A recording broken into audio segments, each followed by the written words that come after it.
We're live, motherfuckers. How's everybody doing? How's it going? We're doing another. You got to come out right away and tell them exactly where you're at. And for us, we're just here to have a good time, any old damn way we want. I'm gonna make sure that everybody can see this. What the fuck? So yeah, just setting everything up. If you're out there, please like, share, comment. If you guys have any questions at all, we would love to address them. If there's anybody here you're super excited to talk to or to hear from, please give them a shout out because I'm sure it's nice to feel special. Let's edit that public. Yeah, now everyone should be able to see it. Cool. Turn your mic down, you maniac. I'm a loud fucker. I don't know that I can't hear. I'll move it further away. Is that better for everybody? And you're a fucking Canadian. That's the thing. And I'm a loud motherfucker. Yeah. Okay, let's see if we can get Steph in too. Okay, now I know that's everybody. That's as many people as we can get. What's up, girl? All right, real quick.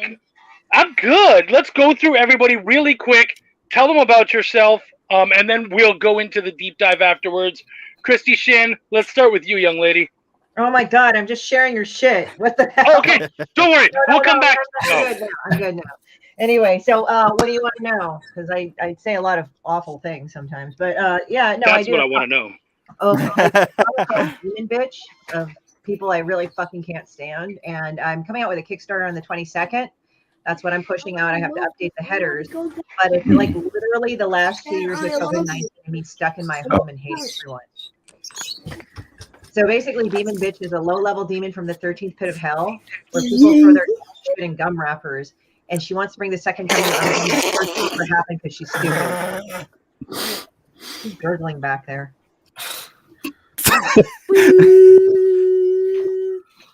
Oh, there we go. Right. Yeah, okay. That's the appropriate noise to make about Demon Bitch. So I'm doing that. I'm going to try to do a hardcover on that shit too. Yeah. Just as a shout out to everyone, if you do have any ambient noise, maybe shut off your mic for a second. All right, Paul, go ahead, buddy. I'm Paul Gomez. I'm a brand new writer and creator. I got 3 books, two books that were fully funded, one that's on Kickstarter right now that's pretty much going to be funded, hopefully, thankfully. And like I said, I'm brand new at this, so trying to learn the ropes. If someone, by the way, is trying to get in, because I know that we do have other people, just let me know. Feel free to actually comment in the chat and say I'm trying to get in. And as soon as we knock someone else out, you can come on in. So keep watching. We will get you in, whoever you are. Chris, go ahead, buddy. All right. Aloha from Hawaii, everybody. My name is Chris Carvalho. I am the founder of Monocomics. So Monocomics is a local company here that we celebrate and showcase superheroes from Hawaii. Currently on Kickstarter that kicked off on the 1st. We have our first based on real events comic book, and that would be Mana Legends Kamehameha. So the story about the great chief of these islands that united them, and we're really excited. I have my partner DJ Kavikane. He's going to be joining us as well. Okay. Mr. Matt. Hey, what's going on? My name is Matt Knowles. I am one half of Insymmetry Creations with I think who the next person is you're going to call on. And we've got a Kickstarter running right now for Heirs of Isildur, The Perilous Prospects, Book 1, 48-page, perfect bound book. 3 days left, ends on Sunday. Last night we unlocked metal cover options. We've got foil shirts, we've got socks, we've got custom leather work, and we've got a kick-ass story that we really hope you guys are going to get because it's probably the best and coolest air story that we've done so far. And now I'm going to shut up because there's a lot of people and I know other people want to talk. Steph, let's go with you. I'm Steph Cannon. I'm the other half of Insymmetry. And like Matt said, we have a Kickstarter going on right now for our latest edition of our steampunk time travel series, but this time we're going apocalypse. So Matt's been doing a lot of these shows on his own because for whatever reason, you East Coast people like to just dictate your East Coast time. So they have been either at dinner time or at 6 in the morning. So I decided to jump on this with him so that people know I actually exist. You go. You are kind of small though, so I mean, people kind of have to figure it out, you know. True. You are tiny. Mr. Pat Shand? Yes, I'm Pat Shand. Hello. I have Prison Witch Volume 3. It is the conclusion to the Prison Witch trilogy, which I read with my wife, Amy. It is about a woman who gets sent to prison, and she discovers a coven of witches that helps her figure out some things going on with her. It's a horror fantasy thriller, and we are approaching our final day. Nice. Sweet. Mr. Josh Nealis. What's up? I'm Josh, and I feel like I'm in the Brady Bunch intro right now. Do that. So yeah, I'm CEO of Cutthroat Comics, and we're finally getting to where I've been planning all these years. We have a project going that I did not create on Kickstarter right now, so I'm publishing it for them. It's Tales of Shock and Terror. We set our goals low because this creative team is their first book, and it's a horror anthology, all hand drawn. I think the email I got earlier said they were at 252% funded with like 30 days to go or something like that. So they're doing good. I'm really proud of those guys. And starting tomorrow, which is what, the 4th, March 4th, Turkey Sharks 1 and 2 launches on Kickstarter, and that's my book. It's like a silly superhero thing with a lot of heart and depth in it as well. Sweet. Caleb. Hey, I'm Caleb Toussaint. I currently have a first issue of my new series called The Neverland on Kickstarter, launched on Tuesday. We just passed 60% funded already, and it's like a modern take on Peter Pan about a kid growing up during the pandemic and kind of forced to grow up too early, and he escapes to the Neverland to discover that it is actually now dark and void of magic, and he has to figure out how to help bring that back. So that's where we are. We got about 20 days left. So Sweet. And last but not least, Mr. Joseph Dewis. Okay, so 2 things before I say anything. First, I'm so glad to be in chat with Jojo Siwa. My kids are big fans. You look a little bit different than I expected, but that's okay. And it made me really uncomfortable to watch Josh eat a banana. I'm Joseph Dewis from Heresy Studios LLC. I'm writer and publisher.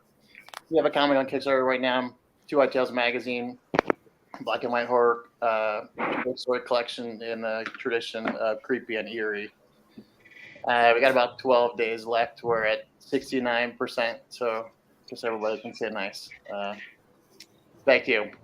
Nice. So Brian Manel says, if you're still on around 12 a.m. Eastern, and that's in about 7.5 hours, I never know how long these things are going to go, but I can fucking tell you it ain't going that long. So, fuck no. But I appreciate it, and I would love to have you on, homie. You're a good dude. Before we start, I do kind of want to pull back the curtain a little bit, because I think it's really important that sometimes we're honest. Like, when you do things like this, especially like me kind of showing these stuff off, yeah, I'm doing something nice, but, you know, it helps me too. And anytime you do that kind of stuff, it does. I will say that, you know, you guys coming on this show, it's helping you. You want to show off your stuff, and that's really important. That's a big deal. But one thing you also have to remember is what this show can do for you is so, like, limited in time. Like, literally, for the next maybe 2 days, you can get some backers or some views or some followers or whatever, and that's helpful. But if you really want to get the best out of these shows, these people that you're surrounded by, these aren't your competitors. These are your compatriots. They're people who are in the dirt with you. Fucking get to know them. Get to know their projects. Share their projects. Put them on your, you know, like, tell your backers about their projects. Get them to tell their backers about yours. You know, like, this stuff is what helps. So all I can do is give you, you know, this platform for as long as it's there. But after that, what you guys do with it is up to you. So do it, have fun. And with that said, why don't we really get the show started? We'll put something on, we'll get all the fun going, and then we'll make this happen. So here we are. We're at Shop Talk. Canadian bacon is actually really good, and it's nothing like normal bacon, and it's better than ham, which you guys seem to call Canadian bacon. I'm very good at writing. I write very well. Yeah, it's Shop Talk. Do some of your audience members like the word fuck? Cool. Then I'm going to keep saying fuck. Because I care. And I do.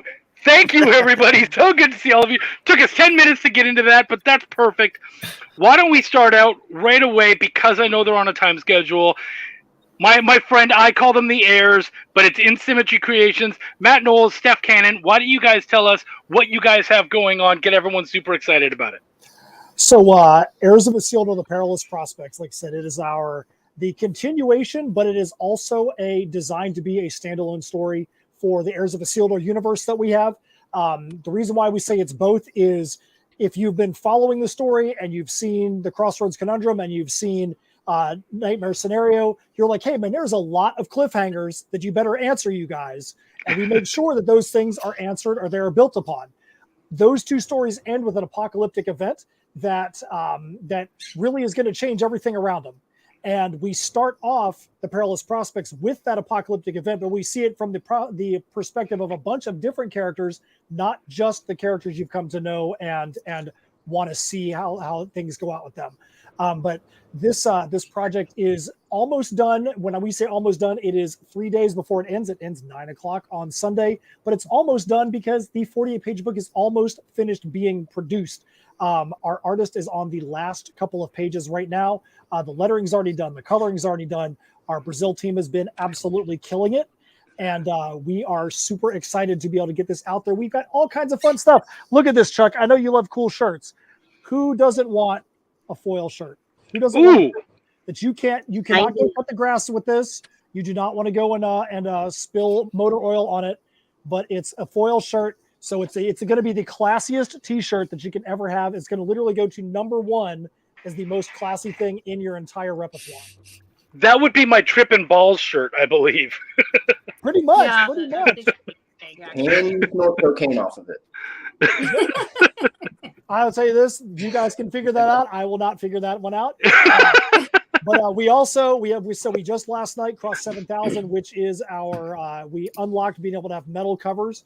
We have options where you can get metal covers put onto 3 of our 5 covers, or you can just get them as wall hanging art. We just have it. If you want to just get it without having it be put onto the book, we can do that as well. We did just do a cross promo with John Westhoff and Drumsticks of Doom on Michael Watson's Chat and Draw last night. So he did a mashup of 2 characters from the 2 stories. If you back both campaigns physically, you'll get a print from John. You'll get a foil card from us. If you go 362 more bucks, we're going to get a metal trading card of that from us as well, just by backing both campaigns.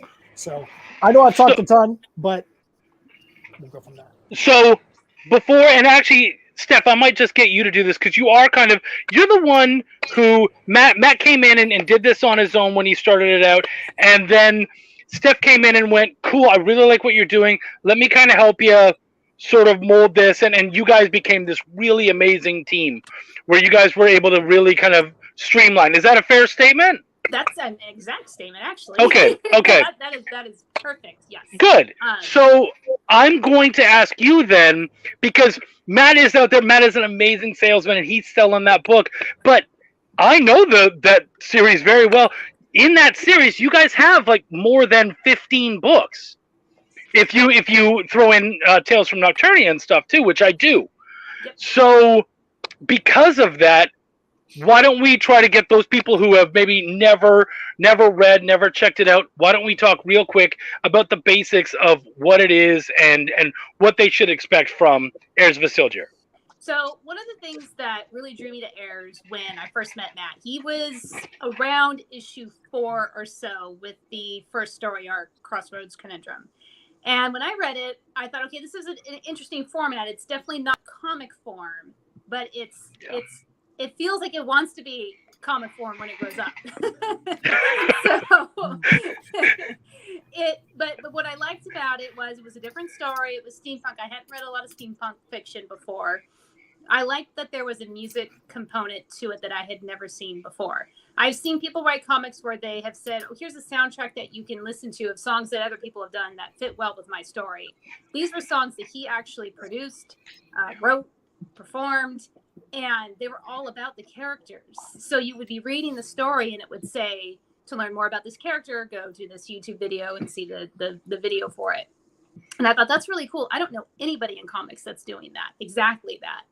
And so that was what really drew me to it, because I like unique projects that aren't afraid to kind of toe the line a little bit between what you would picture for a standard comic book.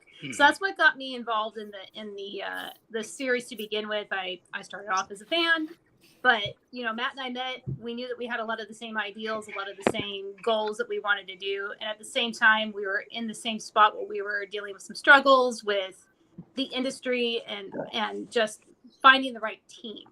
So it was sort of this amalgamation of all these things that we wanted to do. So, but what I love about Heirs too is that these are characters that people can relate to, even though this is a fantastical setting.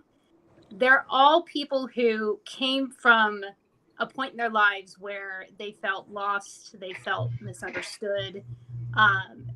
One of our characters is from modern times because there are portals that are being opened, and they are bringing people from other eras, other places in time, to the main character, Michael Isildur. And it just so happens that many of these characters are going through something traumatizing or a very low point in their lives when these portals appear and they step through. So I think everybody can relate to that, whether it's struggles that we had when we were younger or struggles that we're currently going through. I think we've all had times where we have felt alone, where we felt that no one understands us, that we felt maybe even, questioning our own existence, I'll say. So, we deal with some heavy topics, but we do so in a way that is relatable enough that we could still consider it YA. Yeah. Yeah, and I would actually agree with you. You guys really handle that and kind of toe that line really well, in a way that I don't know that I'd have the patience to do. So I think you guys, I love what you guys do, and I think that's great. Aaron had a really interesting question. I'm going to actually let everybody kind of answer that. He said, how long have you all been creating or been involved with comics? So let's go through real quick. Steph, we'll start with you. How long have you been in comics for? I started about 2017. I wanted to be a writer my whole life, though. Since I was 10 years old and won a short story contest. That was it for me. That was all I ever wanted to do. Then I was busy raising my kids. Got to a point where I thought, you know what? I want a little bit more to my life, kind of like our characters in Heirs. And so I realized that the stories that I had in my head I was picturing in comic form. So I spent about 6 months learning how to write a comic script.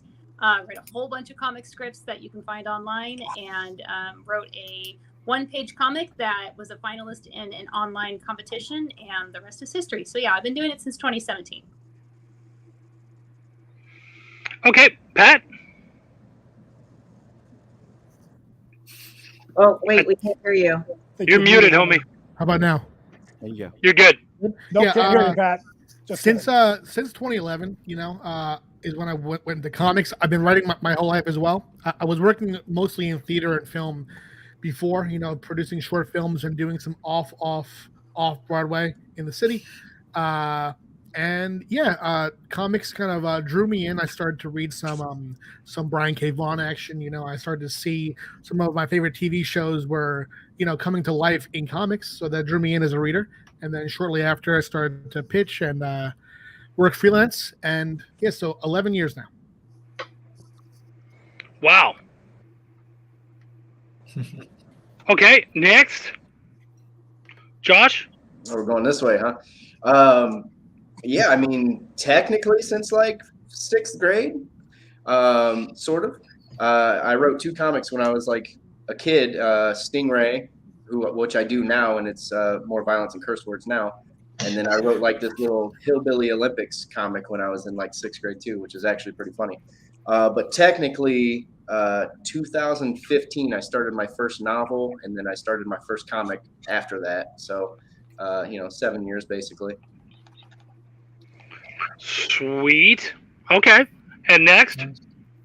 I've been writing for a long time. I just like Pat. I started off doing a lot of short film, kind of dabbled in doing a couple feature films. We did Kickstarters for those as well. And then I started doing comics about 6 or 7 years ago and kind of haven't looked back since. So, yeah.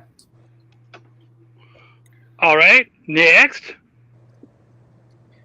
So I've kind of been writing off on it my entire life. I haven't really tried to do it seriously until about 2013. I tried the Top Cow talent contest, did not win it. So 2014, I just decided to start writing scripts for myself, and I did that. 14 and 15, I tried to find a publisher. That didn't work out. So 2016, I just started my own company, my own publisher, and 2017 came out with the first comic. So we do about 2 per year. That's about all I can manage. But we're keeping going after 6 years. So nice, Chris. Oh, let's try Matt. We'll go back to Chris. All right. So I've been doing comics since 2016, 2017, but as Steph so kindly said earlier, it was trying to be comics. It didn't really actually become comics until Steph and I started working together. But I've been a musician my whole life, and I was actually writing the music for Heirs of Isildur for a couple of years before it actually turned into the ebook that turned into the illustrated novel that then turned into the comic. And the Perilous Prospects, Chuck, just so you know, traditional lettering, actual comic, so you don't have to worry about the color war bubbles, which are my forte. Normal comic for you this time. Good call. Paul, what about yourself? I know you're pretty new, right, Paul? So I'm the rookie here. My first comic came out about 4 months ago, if not a little bit less than that. I started writing that comic, or the second comic, because that script actually was started written first, just about 6 months prior. And it was really when we were all stuck inside. Everybody was taken out of school, and I was trying to do something for my kids to uplift them. We all came up with the story, and we were brainstorming, and I wanted to do a comic to raise the morale of the house. So I guess 4 to 6 months, I guess you could say I'm a rookie. There you go, Christy. I actually I've been drawing all my life, but I would say I started really seriously writing and doing comics like probably about 2014, 2015. I did the first one, Personal Monsters, and I think I have it here. If I don't, I have it here. So here's my little selection. So Personal Monsters came first. That's when I moved to LA. So this kind of sounds like Matt Groening. You know, when he moved to LA, he did Life in Hell. So, and I love Matt Groening. I would like read his shit all the time. So this is about, the origin of the species, but for assholes. And then I came up with this character, Demon Bitch, after I moved to LA. And she's a low-level demon from the 13th pit of hell where people throw their dog shit in gum wrappers. So she wants to bring the second coming of Armageddon, but the first one never happened because she's stupid. So then I did She Sucked. That was the first one I funded on Kickstarter because I actually got the fucking machinations down. And the last one I don't have on here, but it's called Alcoholics and Anonymous, but I'm going to do another one that I did while we were in lockdown for 2 years called Triggered. And it's just all the stupid shit I've seen people do in fucking COVID. And on top of that, we're actually developing the first level beta tested on a game. So we're going to have that available for people to beta test and to write back on us on how much it sucks. And then we're going to have a couple of pin designs. I funded a couple of pins on Kickstarter too of Demon Bitch as well. And they're available online too. But that's going to happen. And we're starting 322. Like there's a couple of the ones that I did here. One of my pancreatic tumor right here. And then there's another one of Demon Bitch stabbed. I seem to make the best Demon Bitch pictures out of shitty drawings on fucking Post-its or something. So that's her and then the sperm. And then I did one of Co-Thick 19. She's glitter. Like never trust a big butt and a smile. That girl is poison. And then this glow in the dark, the plague doctor. I mean, I've done ones of Personal Monsters too. So, but I'm doing 2 pins as well. Called Tama Bitchy. That's designed by Hyde Hermit. Sweet. I've been at it. You know what? My story is actually very similar to Steph's. I've been at it since about 2017, so been doing it about 5 years myself. And same thing. Always wanted to do it. Worked at it. Did stuff, but never actually made that final effort. So I think her and I have a very similar origin story where that's concerned. Kids, the whole deal. Chris, what about yourself? Yeah. So for me, it was the lifelong fan. Of drawing and sketching in the back of the room, writing little stories here and there, but. About when I was 18 years old, I was like, I looked at Jim Lee's work. I said, this is never going to happen for me. Career went by, in about 2014, I said, you know what? Got to go back to that happy place and try it out, do it yourself. So 2014 is where I came with the concept of creating a superhero team from Hawaii. And since then I ran with it. So we got like 15 published so far. I'm looking for this a big one that we're doing. That's going to be the hugest project. So 2014 is when this all started. Nice. Good man. Good man. And before we continue on, I will say, if you guys have any projects that you have that and you're not able to get on here right away, do like Lewis, show it off. Tell us about it. I will say that I am a part of a couple other projects. I am a part of, which just launched today, Treble Fury versus Clarity Girl. And that's up today from Chris Tomasma, so go check that out. And also, I'm pretty sure a couple of you guys are too. I'm a part of Cthulhu is Hard to Spell, which is happening right now as well. Also, luckily to be a part of Paul's Cryptic Haze. So yeah, there's a bunch of stuff going on, guys. If you have anything to share, please share it, just like the rest of us. We really appreciate it. Are there any final? Oh, what's up, awesome people and Josh? I love that. That's great. Steph and Matt, is there? I know you guys have to leave soon. Is there anything else that you guys wanted to mention before we move into someone else? The only thing I would say is, definitely want you guys to take a look at it. I know you guys are, creators, and a lot of you we've already cross-backed. You've backed our campaigns, we've backed you guys. If we haven't done that, hit us up so we can try and do that, because that helps to put us in front of your backers, put you in front of our backers. Steph and I always will have a quote unquote advertising budget for our campaigns. And our advertising budget is normally like 95 to 100% just backing other people's campaigns instead of putting it in Facebook's pocket or Instagram or whatever, because that way we know it's actually going to somebody that actually really, really needs it, and not going into the next Mars mission or the next, personal rocket to space. Yeah, like I said, we've got 3 days left. Anything you guys can do to help get the word out there, to help us to not have the people talk about that 48-hour bump at the end of campaigns. We've seen the opposite, the 48-hour crater. And that is something that definitely really does happen. You cannot expect that your campaign is going to see that huge bump at the end. You can have the 48-hour crater, especially nowadays where people are like, oh crap, I've overstepped myself and I need to go back out of a campaign. So we want to try to make sure we just get away from that crater. We got metal music, leather work, all kinds of fun stuff. If anybody backs that is watching this show, or if they increase their pledge, we'll put you into a special drawing at the end of our campaign, and we'll go from there. That's an amazing campaign y'all have. Y'all have an amazing video, the intro. Did y'all do all that yourselves? Because, I'm brand new trying to ask questions like, how did you put your campaign together? Because it's beautiful. We actually had a professional company come in and help us with that one, Palma Productions. So that's who was working on our campaign. But I have done some videos on our own. It has been really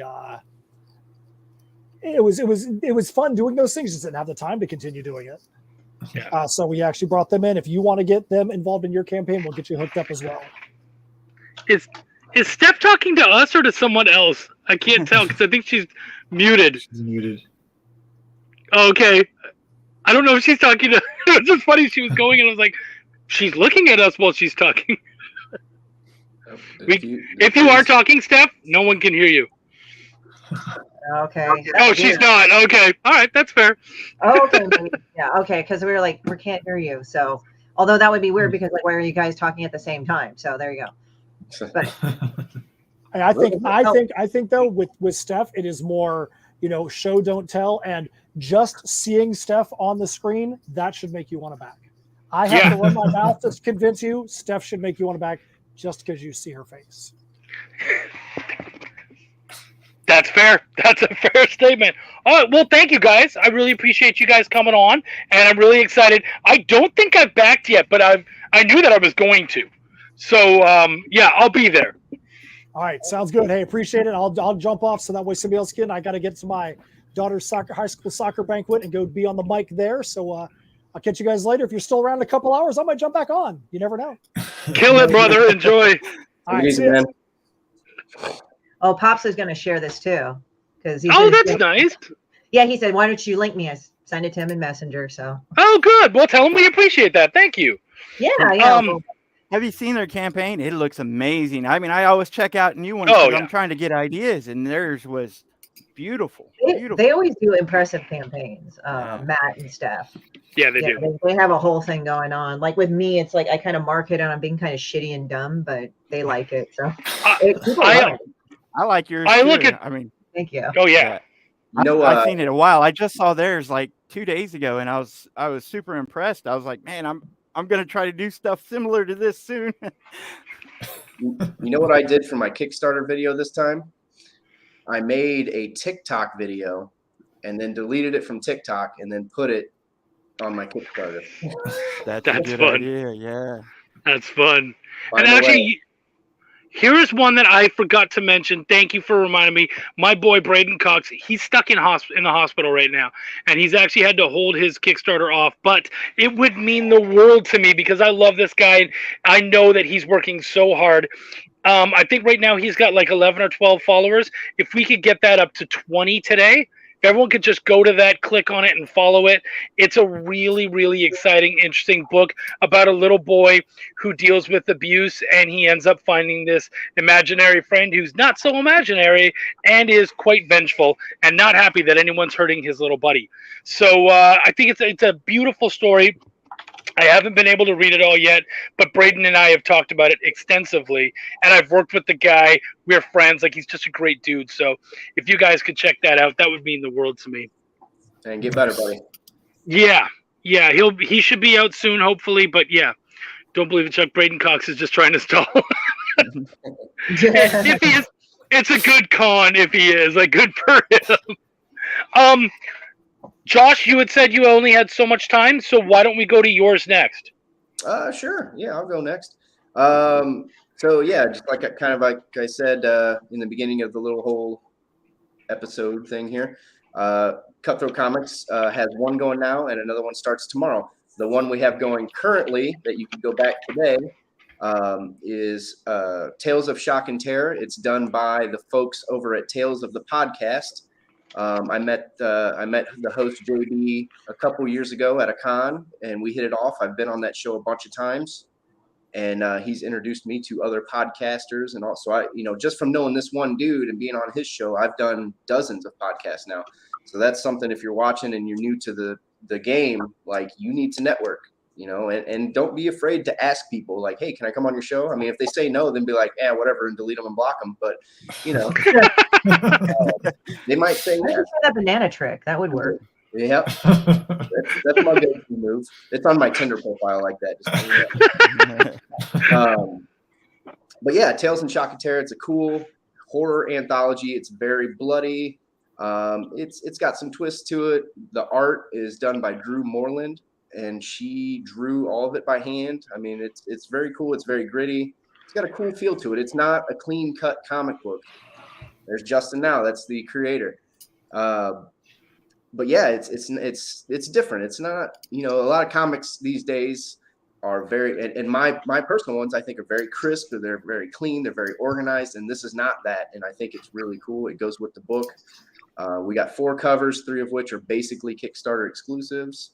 And these guys are doing really good. I'm really, really proud of them, and I'm happy to be a part of it. I edited the book. It's my second editing credit aside from my own books. So go check that one out.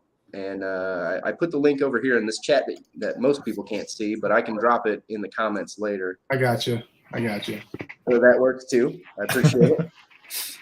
And then starting tomorrow is my personal book, and it's Turkey Sharks #2, but we're doing 1 and 2 like most people do. And this is the continuation of Turkey Sharks #1. Obviously, if you can count, you would understand how that works. It's goofy superheroes. A couple of them are dealing with some depression and alcoholism, and it's fun. I've got some really stupid characters, but I think they've got a lot of heart, and it's a fun book. The main art was done by Cristiano Reyna, who's done all my books. He's super talented, and I wouldn't be where I'm at today without that guy. He's done such good work for me, and I really appreciate him. So as far as covers for that one, and I haven't actually revealed the covers yet, so it's going to be a surprise tomorrow when this thing drops. Tyler J. Haddix, who commented earlier and made fun of me, he did a cover. And he and I also have a special surprise that we haven't announced yet either. We're announcing that tomorrow on Tales of the Podcast. And then also Sean Forney and Rodney Fike did a cover. And if you're a 90s and 80s baby and you're a fan of Jim Lee, you're going to want this cover. All I'm going to say about that, check out that Kickstarter tomorrow when it drops. Nice.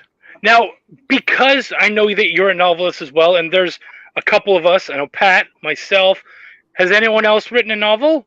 I don't want to not include anyone, but there was a question that this isn't me doing an uncomfortable flex. There was a question somebody asked.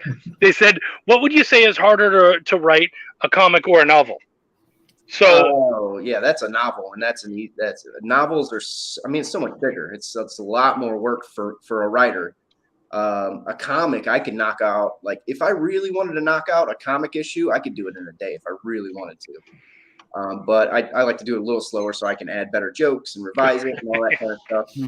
And it depends on the type of novel too. So my last novel came out on Valentine's Day. It's called Cocaine Stripper Stronghold. So that one took me only a couple months. Like I really sat down and hammered it out, but it's very jokey. It's very gross. It's like dicks and penises and rape. And it's just really gross. It's like a raunchy horror basically is what it is. It's like From Dusk Till Dawn meets The Road Warrior is what I've been calling it. And it's also like a Western. But Hellscape, which was my last novel I did before that, I mean, that took 2 years. So it just depends. Hellscape is very detailed. I mean, it's very deep. The characters are very rich and developed. So it depends. But yeah, the answer is novel. I mean, hands down, it's not even close. Pat?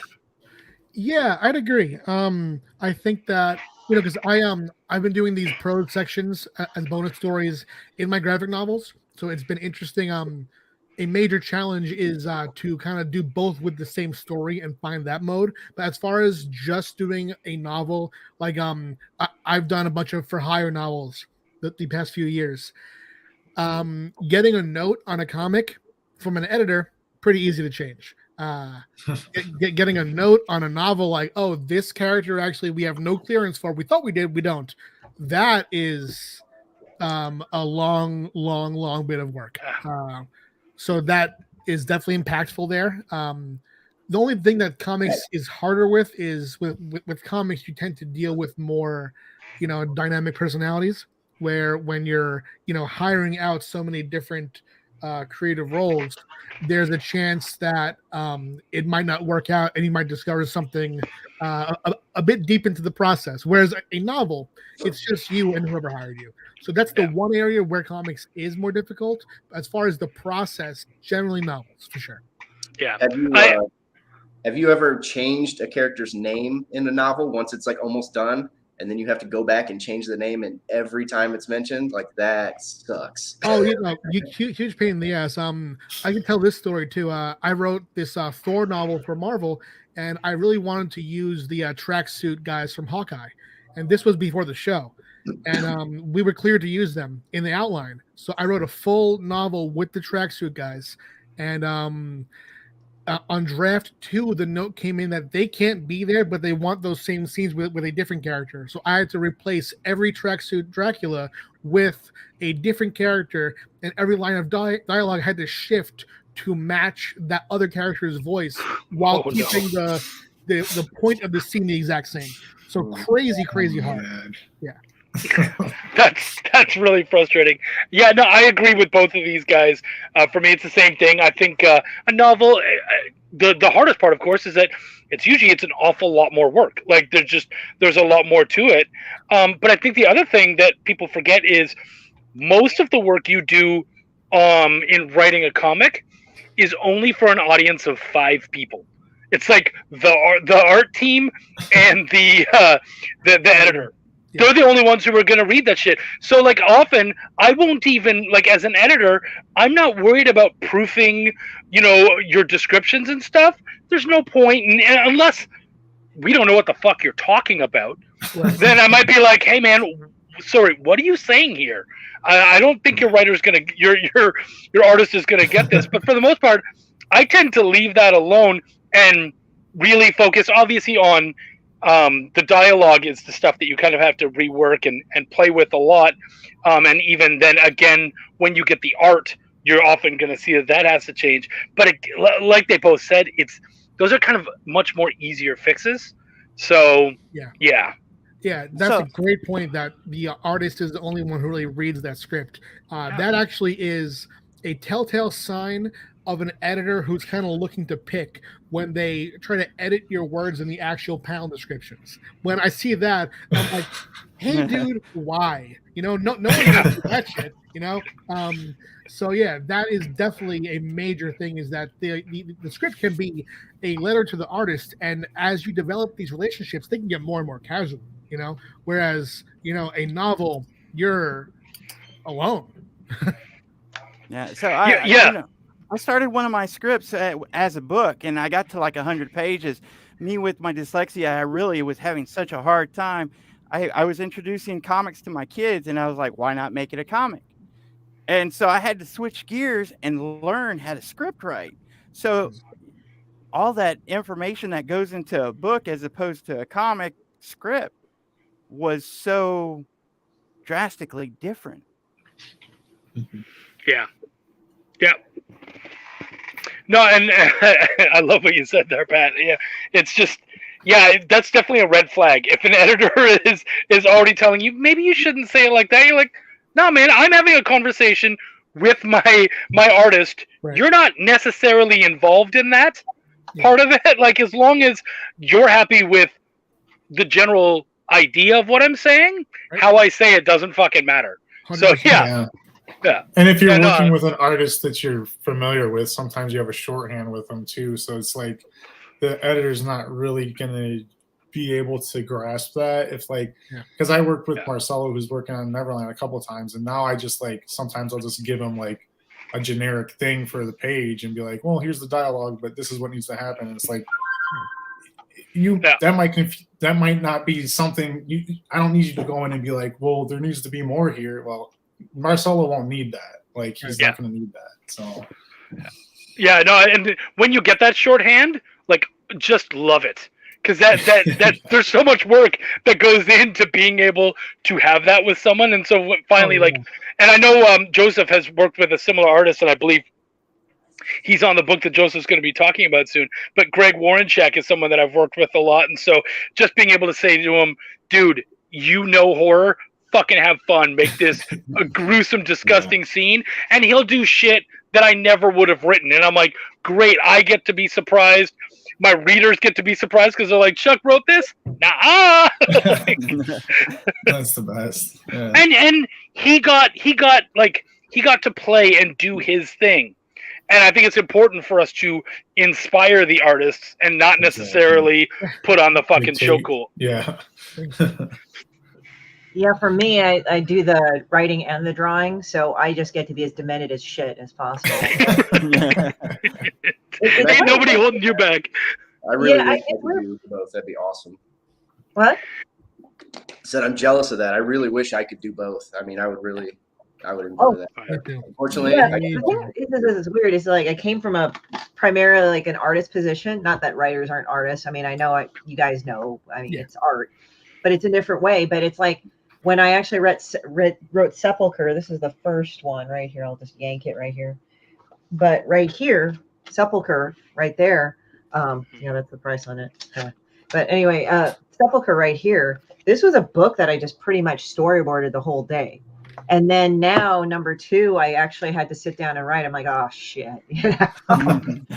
So, but it was actually simpler in some ways. But I had some people that were writers gave me notes, and some were great, and some were like, why does my heart hurt now? So it's weird because like I can take criticism as an artist doing it, but as a writer, it's like, ooh, like I don't know. But I hear that pain never really goes away for writers. That's the thing. Like, as an artist, like I've learned to regard or disregard certain criticisms to a point. I mean, I'm not saying like, oh, if you don't like it, I'm like, fuck you. But at the same time, it's sort of like, oh yeah, I can see how this works. But as a writer, it's kind of like, okay. Yeah. Yeah.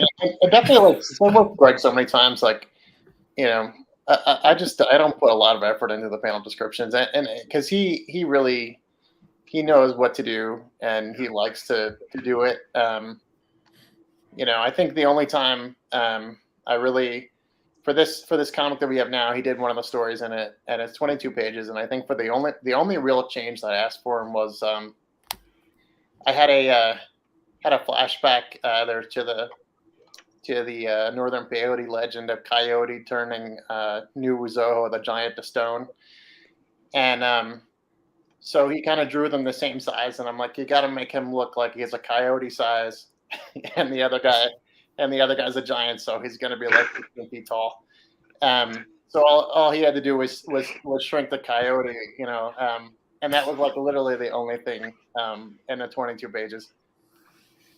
Yeah, Poser, it's not a shill. It's totally a shill. We're all sucking each other's dicks right now. Just to let you Yeah. know. I like being sometimes the only woman in the room because I can say shit and get away with it. Most of us are trying to be polite enough not to, and you get to say the shit that we're like, man, I'm glad she said it. Can we get like a counter every time Christy swears? I want that. Like in Hot Shots Part 2, where they had like a kill count at the bottom. Yep. Oh, that was the best. And then they started saying like what movie it had surpassed. Yeah. Josh, did you have anything else more to talk about before we move on to someone else? Oh, I didn't even know it was still my turn. Yeah, I mean, I'm we kind of break it up a little bit. Yeah, I'm all right. I mean, it's pretty self-explanatory, and people can rewind if they missed what I said, and they can pause it and eat a banana while I eat a banana. Like, we can do that together. I'm fine with that. Before I give up my time real quick, is Caleb next? Caleb or Joseph, yeah.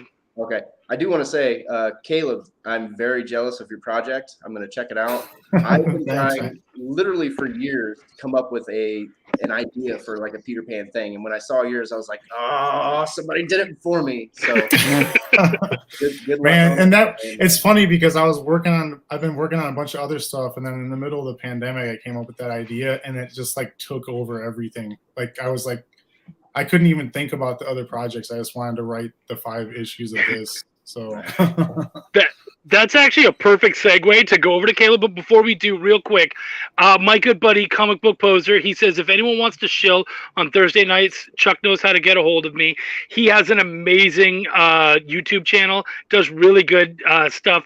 Always likes to sit down and chat with creators and whatnot. So if you guys are looking for somewhere else to talk to, hit that boy up. He is absolutely amazing. He also sells comics and works with a lot of comic salesmen. So you never know if you have a retail tier. I'm just throwing it out there. He might be able to throw you in the direction of someone who can pick up on that. So yeah, hey, Poser's awesome.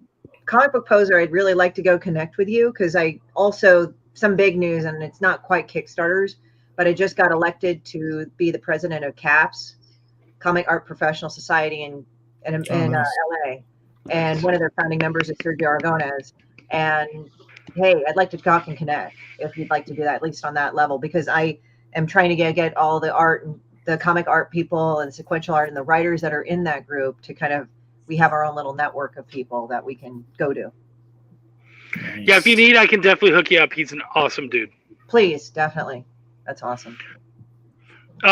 So we do have some other questions, but we'll get to that. Caleb, since we did already, Josh was so good as to kind of move us into that. Why don't we start talking about yours? For sure, man. So in the middle, it was like the first winter of the pandemic, right?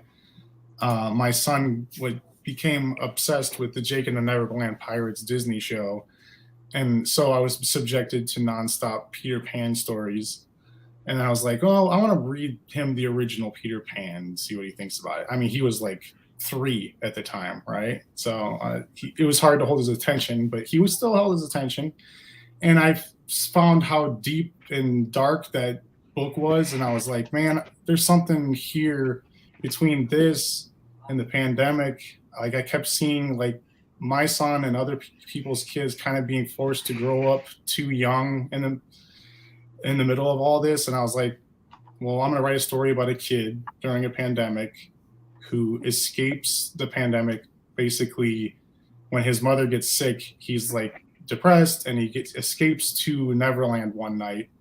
It's like a bedtime story his mother always tells him, and he finds that the land is devoid of magic and dark and not familiar. There's familiar characters, but they're all dark and different than what he's been told when he's growing up. And he kind of figures out that he has to find some way to not only bring magic back to the island, but sort of find a way to become the next Pan.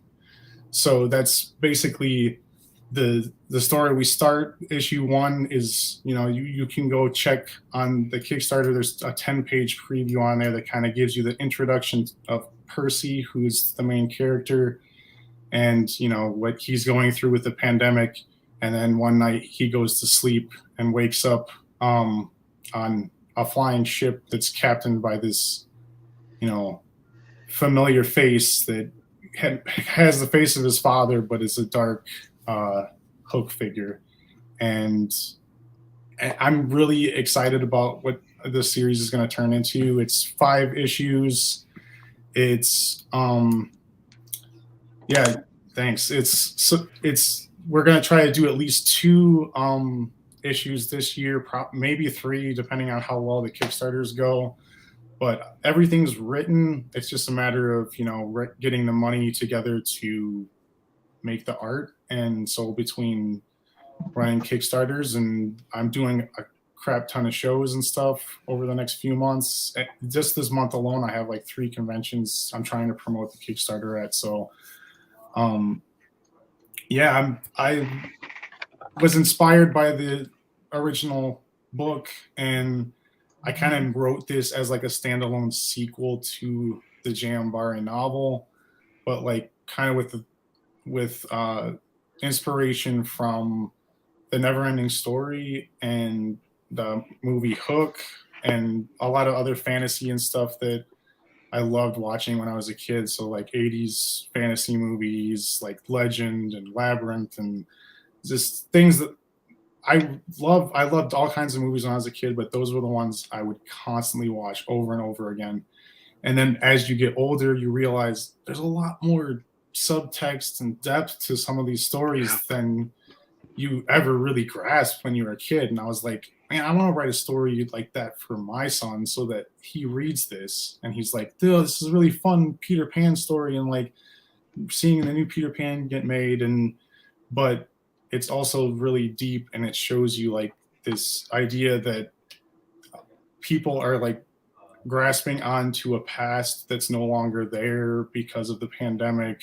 And it's kind of about Percy being the force to get everybody to kind of move on and accept the world in a different way. So that's kind of the spiel. I know I talked about this before with you, Chuck, and you were excited about it then. I hope you're excited about it now. It's already past 60% on Kickstarter, so I'm hoping we can just keep the momentum going. So I'm going to do as many shows and conventions, and it's just as much as I can do to keep the ball rolling. But I was looking back at my other campaigns, and this by far has been the strongest start. So I'm excited that people are excited about this story, because it means a lot to me. And that's saying a lot, because Nook used to be like my go-to. Like, this is the book I'm most proud of. It's a World War II ghost story, and it has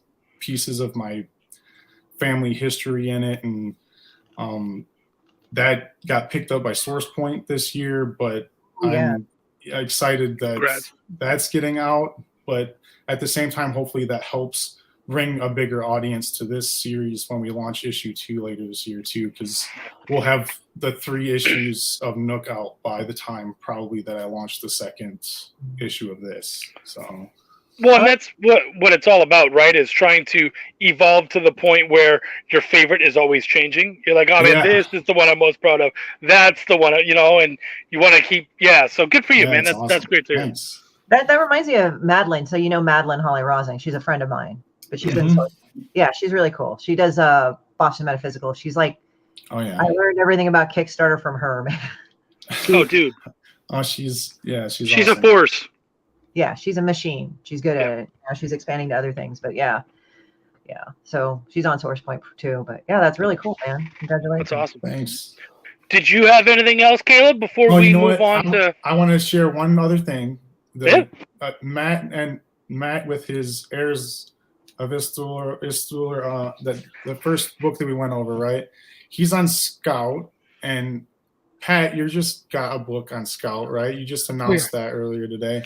Yes, well, Super Cats is on Scout, but this board book edition that I have, that I did the first Kickstarter for, if you back the Neverland campaign, I'm the first week backer. So if you back up until the end of the day on Tuesday, I'm throwing a board book of Super Cats for free and a physical book. So it's not just the PDF. You're going to get the actual book thrown into your campaign.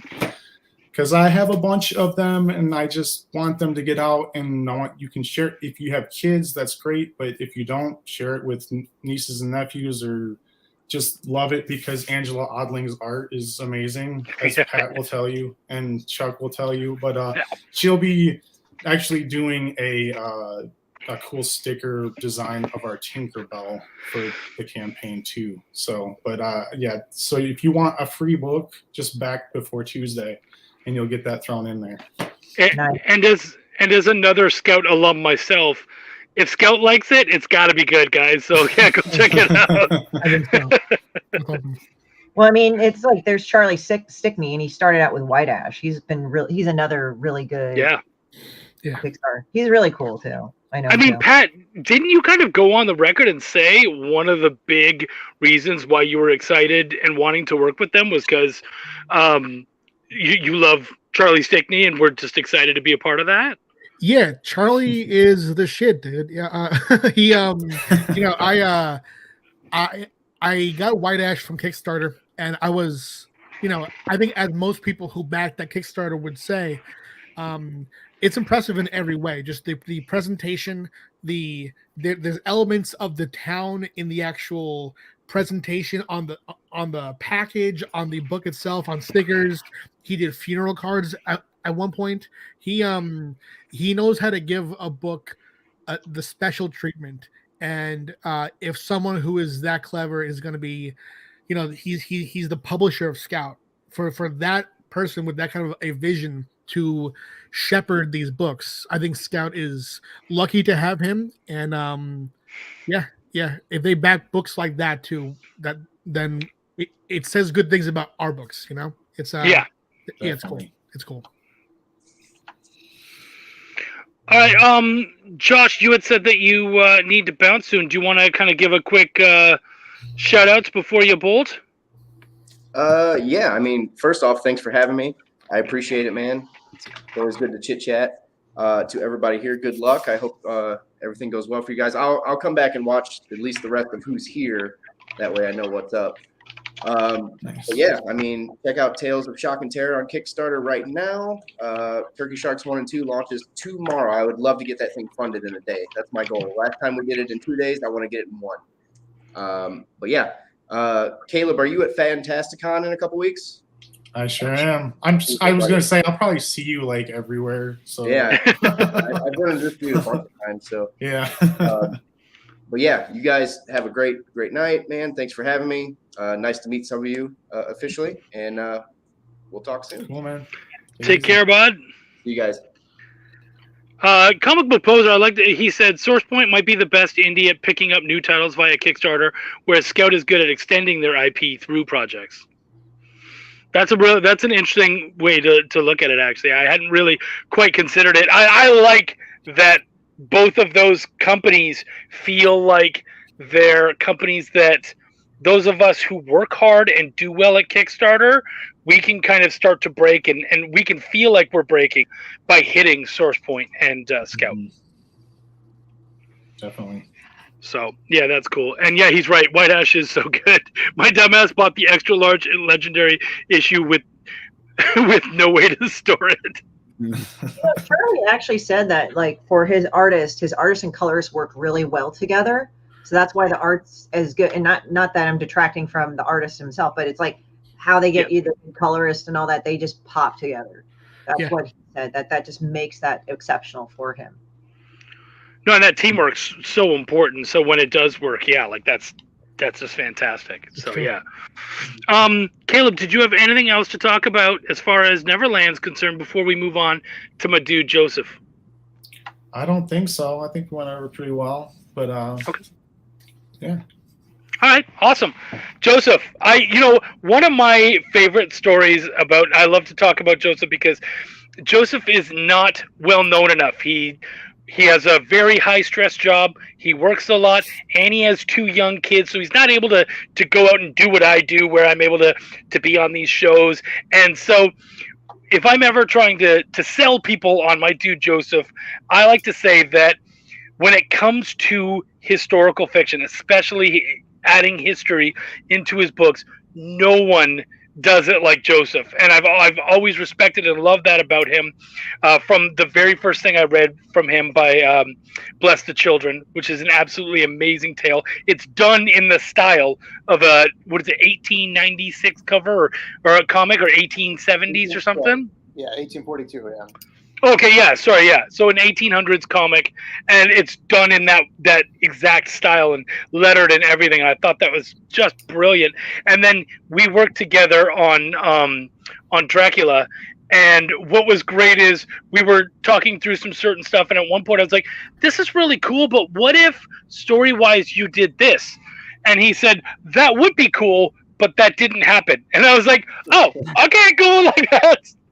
That's totally fair, and I really appreciated that serious take. I mean, when he said he was doing a true Dracula story, he was actually telling you about Vlad Dracul Tepesh, and it was insane, and I loved learning about it. And so I'm excited now to hear Joseph talk about Two-Eyed Tales. So go to town, homie. Okay. Yeah. So like I said, we do horror comics, and we do black and white comics a lot. I do horror comics a lot, and I like doing short stories a lot. So that's why we're doing this comic, Two-Eyed Tales magazine. The first Two-Eyed Tales we collected 4 black and white horror stories. One of them was Bless the Children, like you said. And so there was really 2 main reasons for doing this. One was we had a 4-page story called The Invisible Claw Monster from Outer Space, and we didn't have anywhere to put it. So I decided to write some more stories, and one of the stories was a prequel to Bless the Children, although it's standalone. There was a character that's, it's only a 15-page story where there's a character on 2 pages that really intrigued me. So we didn't get to develop him at all. So I made a story about something that happened to him 38 years before Bless the Children. It takes place in 1809 in Oregon.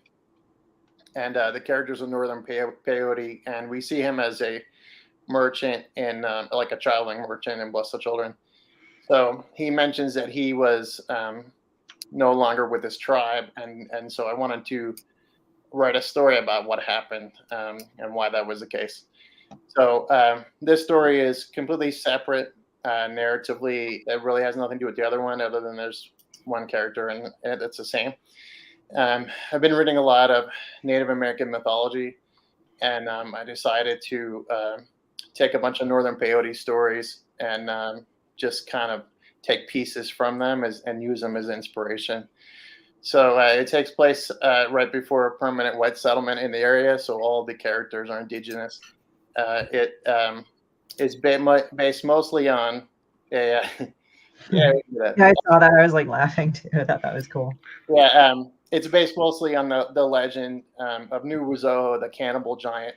He walked the earth prior to human people, when there were only animal people, and he was eating all the animal people. So the animals came to Coyote, who was the wisest among them, and said, "You got to solve the problem."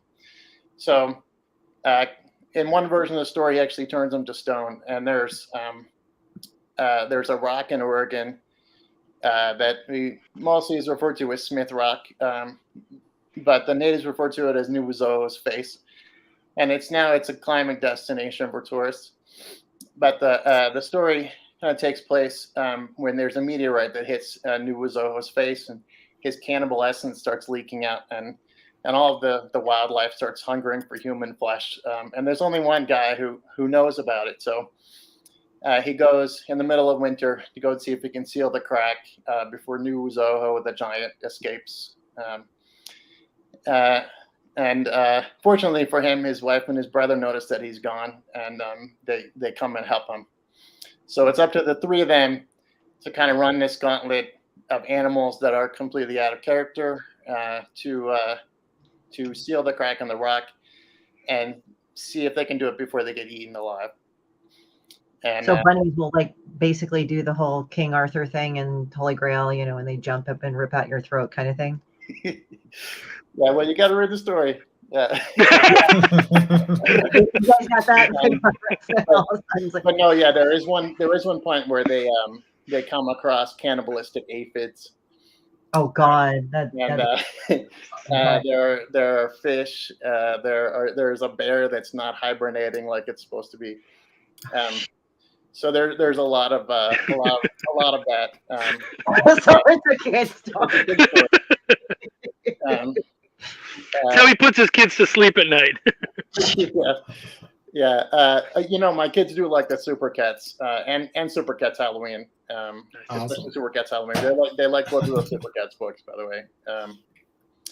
You know, I very rarely get print comics these days, but if I do, it's because I want to give them to my kids. So they do like those Super Cats books a lot. But yeah, so that was the first story. The second story, I was kind of inspired because I wanted to write a story. I've never written a werewolf story before. I wanted to write a werewolf story, but that was also really about something else, like all of the best werewolf stories are. So I wanted to write something about suicide and how it's awful. So I made a story about a guy who gets cursed by a cultist, and he has to turn into a leopard every night and eat people. It's a 10-page story. It takes place in the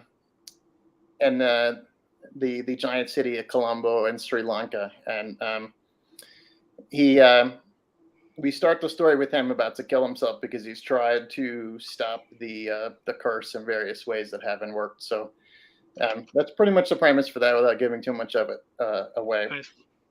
But before we move on to any of the other stories, Poser was really excited about that. So is it heresystudios.com to buy your books? HeresyStudiosLLC.com. Yeah. HeresyStudiosLLC.com. There's a different HeresyStudios.com. And the one he has Order the Order of Dracula, which was the first one, and then the Crusade of Dracula, which was a 3-parter. Right. And what was brilliant about it is that it was kind of done over several different time periods, and it's very much kind of him telling the story of his youth and him being immortal. And then, of course, the stuff that goes on, the more fictional stuff that is still very much grounded in World War One. Is it pre-World War One? It's World War One. Yeah. Yeah. So yeah, I wanted to kind of contrast the real story with the fictional story. So we have the real story taking place in the 15th century, and the fictional story taking place over World War One. And what's really interesting to me about it is that there's a framing sequence that's fictional, but then the story within the framing sequence is the true story. So it's almost like a reverse of the unreliable narrator thing. We kind of were inspired by the format of the Arabian Nights, so there's actually multiple narrators. But yeah, there's actually, you know what? There's a better way to get the comic, and that's if you back 2i Tales, and you can add it as an add-on. Or if you really want everything we've done, there's a tier for that too. Yeah. So then the last page story, The Invisible Claw Monster from Outer Space, is 4 pages. It's completely dialogue free. It's about a woman who watches a 1950s B movie with that title, and she falls asleep and wakes up to scratching at her door. So won't reveal anything else about that story. It's only 4 pages. But it's 4 pages. Yeah, like what? How much can you tell, right? Yeah. So that's 36 pages. They're all story pages, no ads or back matter or anything. And we did it in a magazine format because I kind of wanted it to seem kind of like the 1970s.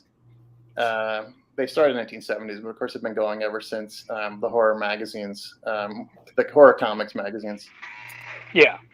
Well, and that's something fun about your books is you're always playing with dimensions and sizes and trying to, like, you wrote a manga and you kind of had it in that size, and then you Bless the Children was almost like sideways, and yeah, you've just had a lot of fun playing with different book sizes and just trying to get the feel of It's not for OCD people. We have one story that's landscape, and the other ones are portraits. So, the book is 8.5 by 10 1/4, so it's just about a magazine size. Joseph has decided if you want to put a pile of his books together, you will Jenga that shit, and they will fall over. So he's going to make it difficult. Yeah, the best thing is you can see a piece of all of them if you do that. None of them are covered up there. There you go. Yeah, so the first 2 ITales we did was a manga size, so it's like a little 4 3/4 by 7, I think. I mean by 5 and something like that.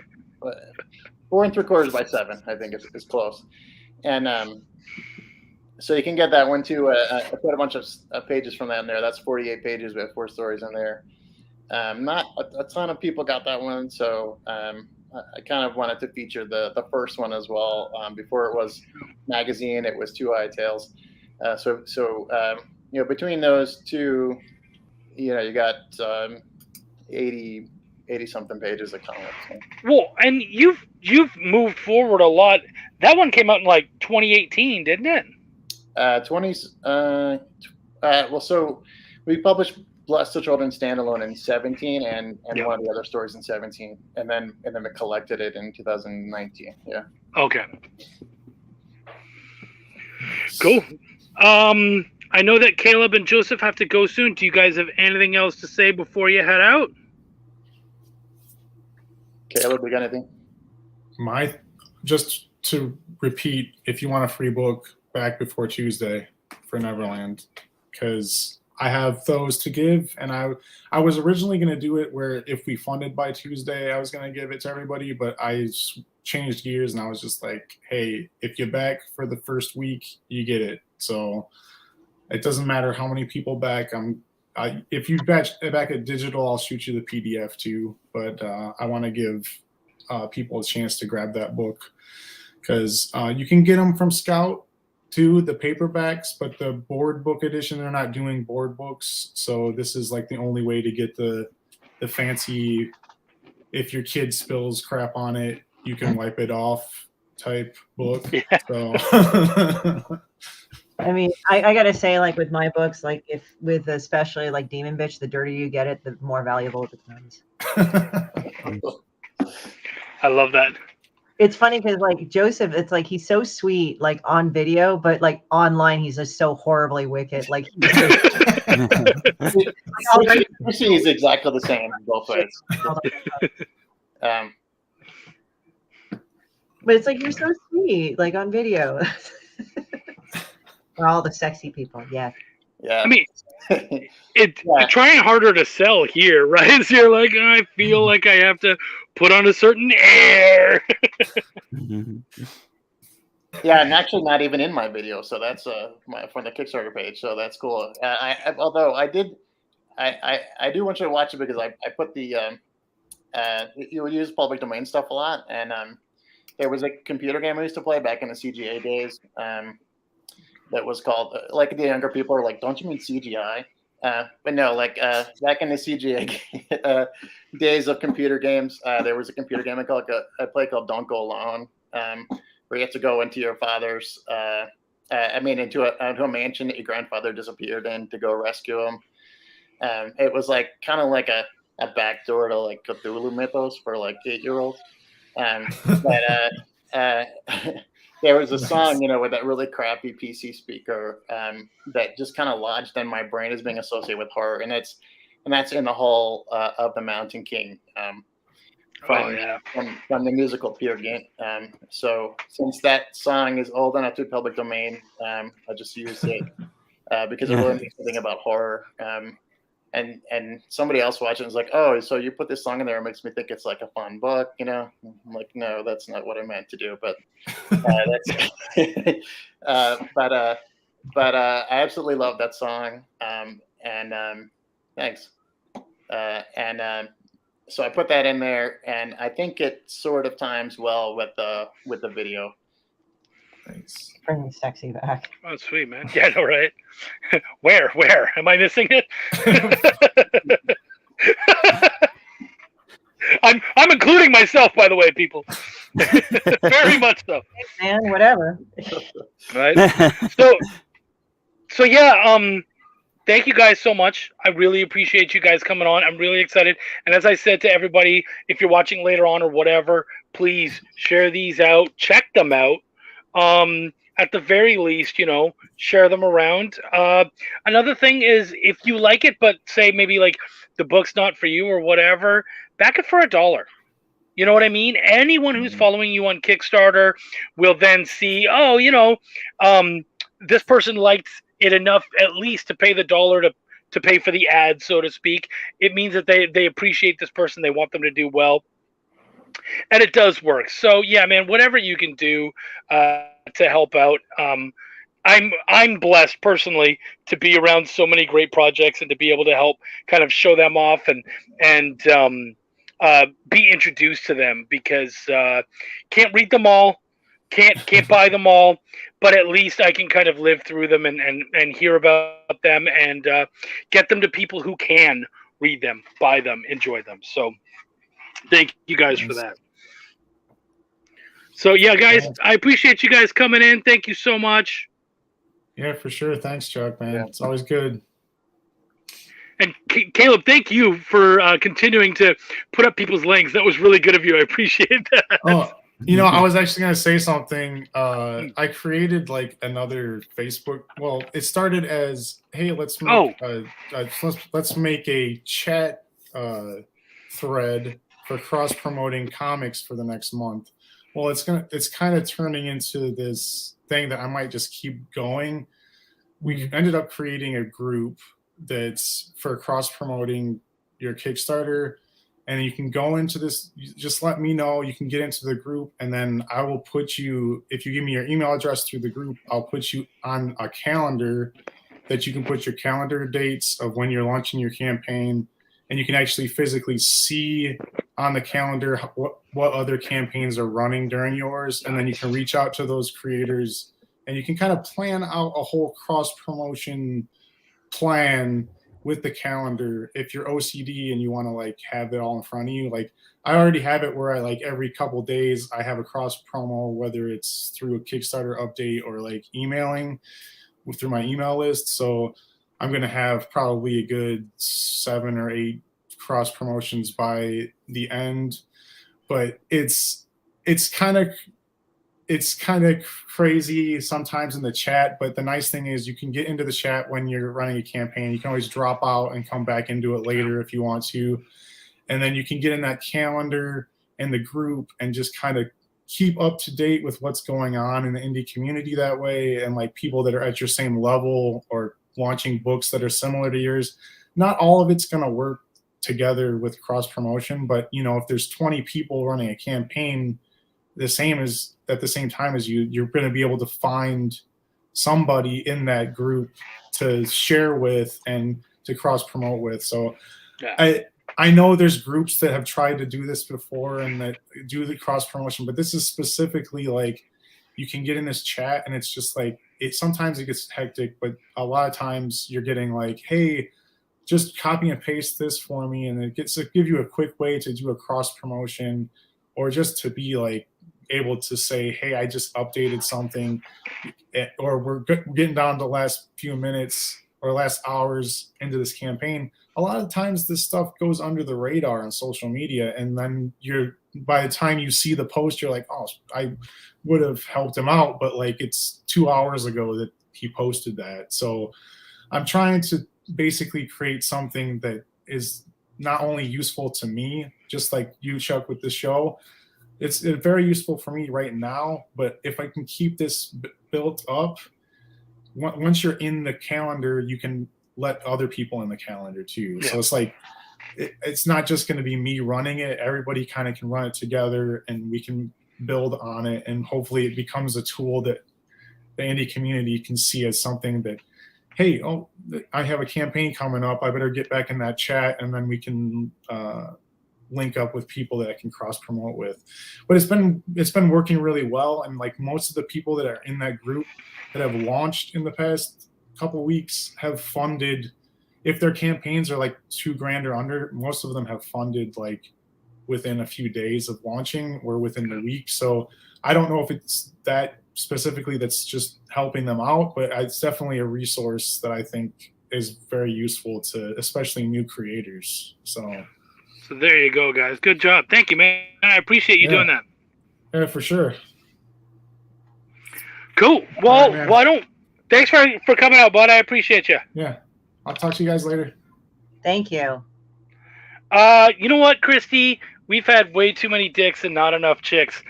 What about you? Tell us all about what you're doing, hon. Oh, I'm doing a lot of shit, honey. It's like I had to write this down because I found out I'm going to be at WonderCon and Artist Alley. Dude. Yeah, I mean, I already had a table, but we had to roll it over for COVID, and I found out my table placement it's E54. So there we go. I just found this out like a few minutes ago, so I put it up on my Facebook. I'll do a more formal thing, but I had to update it on my appearances on my website. But I'm doing a lot of stuff. Like the Kickstarter will be the new Demon Bitch. I put up the link up in the private chat, so put it up there. People can follow it, and once it goes live, then they'll be able to see it in all its filthy glory. And that's what you actually want to start doing, like with people that are doing Kickstarters. When you go and promote it, make sure you have a link that people can sign up for and follow it, so that's easier than then say, oh yeah, remember it, because they're not going to remember it because people have 10 million things to do in the day. So also what's a good thing too is that I'm also doing Asian Invasion. That's going to be at the Comic Bug in Manhattan Beach on the 19th. So that'll be really cool too. There's a lot of stuff going on personally for me. And then I have WonderCon coming up. So we've got that going on, and I've got a few interviews going on with that. Oh yeah, Demon Bitch, you all suck. So please go on there, follow it, like run around, like share it with your friends, but make sure you follow it so that you guys are alerted to it. But it's just basically the last couple of years of COVID and me being annoyed about everything. So I just draw Demon Bitch, and that's funny. Oh, WonderCon E54, Christy Shen, Demon Bitch. Thank you, Max. So yeah, that's what's been happening right now. I just found that out. And then I'll be at Gem State Comic-Con in Idaho next month as well. So I'll be there too. I'll check out Demon Bitch. So there, yeah, thank you, Terry. Oh, Terry got my Drogu thing too for when Mog does the bid. So that was good. Oh, sweet. Yeah. Terry's awesome. Yeah. Thank you guys. And so that's what I've been doing. I mean, I'm open for commissions. I have an online store that's on my link tree. So I sell apparel as well as signed prints and books. So please, like, take a look at that. And you're welcome to get stuff beforehand. But yeah, do follow the Kickstarter. And when it goes live, we're looking at 3/22. Sweet, good stuff. And if you're local in the area, we have Asian Invasion coming up at the Manhattan Beach Comic Bug. Awesome. Terry had asked what I'm doing. I've got Comic Palooza happening. I think that's in July, and then July or June. I'm not sure which one. And then whichever one it isn't is Fan Expo. So one's in June and one's in July. Dallas Fan Expo. So I'm doing a fair amount of Texas stuff. I also have a convention I'm doing Long Beach. I think it's Long Beach Comic Con or something like that. That's a 2-day thing. Or not Long Beach, Long Island. Sorry. Long Island Comic Con. So that'll be my first Comic Con near New York, which is in your neighborhood, right? Pat, you're not too far away? No, I actually didn't know that show was coming, but yeah, that's right by me. Okay. So it's a smaller show, but I'll make sure to get you the link to that because that's a pretty great one. Yeah, I think I've done it before, but I just didn't know it's come back. Yeah. Cool. Yeah, so really excited to do that and be there. And then I threw my hat into C2E2, me and about 4 others, and we've all just kind of decided whichever one of us gets in, we're just going to buy multiple tables and we'll all hang out together. So either way, I have basically a lot of lottery tickets set up for C2E2. I wanted to go to Vegas on so bad, but it's at the same time as one of my other shows that I'm already actually got into. So I couldn't this year, but my plan is to do it next year. The Demon Bitch, I put it in the chat. I'll show it off real quick. It's sadly I can only from here put it on YouTube for some dumb reason, but there it is. If you guys can check it out. Horatoria Studios / Demon Bitch, you all suck. Bam. Let me also put it in my Facebook as well, as long as with my link tree. I can Yeah. Let me do that as well. It's great And to have. she's got all that great. You also have the enamel pins, all that kind of stuff. There we go. Thank you. And then I'll put up my link tree because that'll have a link to everything. So like they can go ahead and look it all through my stuff. Good. So yeah, and then you also have caps happening. Anything else that you need to that you want to tell us about, or maybe I'll take over the rest of the world when I have time. I don't know. But that's fine. No, right now that's what I have. Cons. I have that Kickstarter immediately coming up in Asian Invasion. I kind of did it because California was kind of the slower states to open up, and some of my friends had to cancel some of their cons, especially on the West Coast.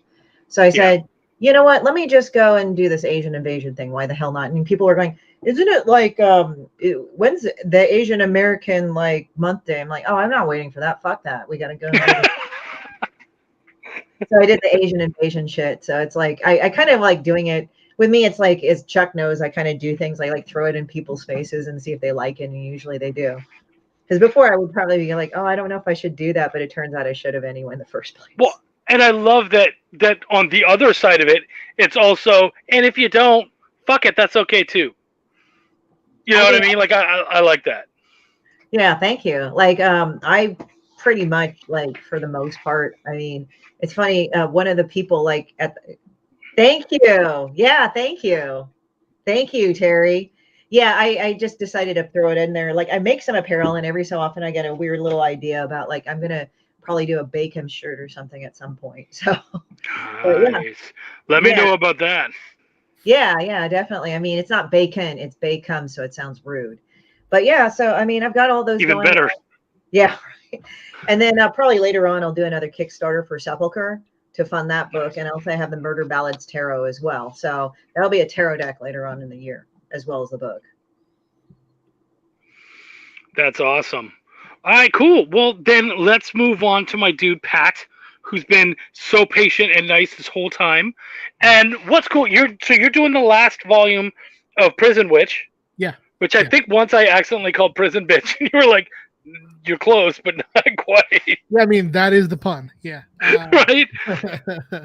But it can. What's cool about that one? And correct me if I'm wrong, but it doesn't. It also connect to your greater. I believe it's a shared space universe. This one does not. No, this is. Okay. Yeah. Okay. With Destiny New York, magic. The idea there is magic is commonplace and is just as mundane as can be. Whereas in Prison Witch, it's just our world pretty much. Okay. Yeah. This is our third and final Kickstarter. I do this book with my wife Amy. We have on art we have Carola Borelli and Erica D'Urso. Erica has been with us since the start, and Carola is joining the team here.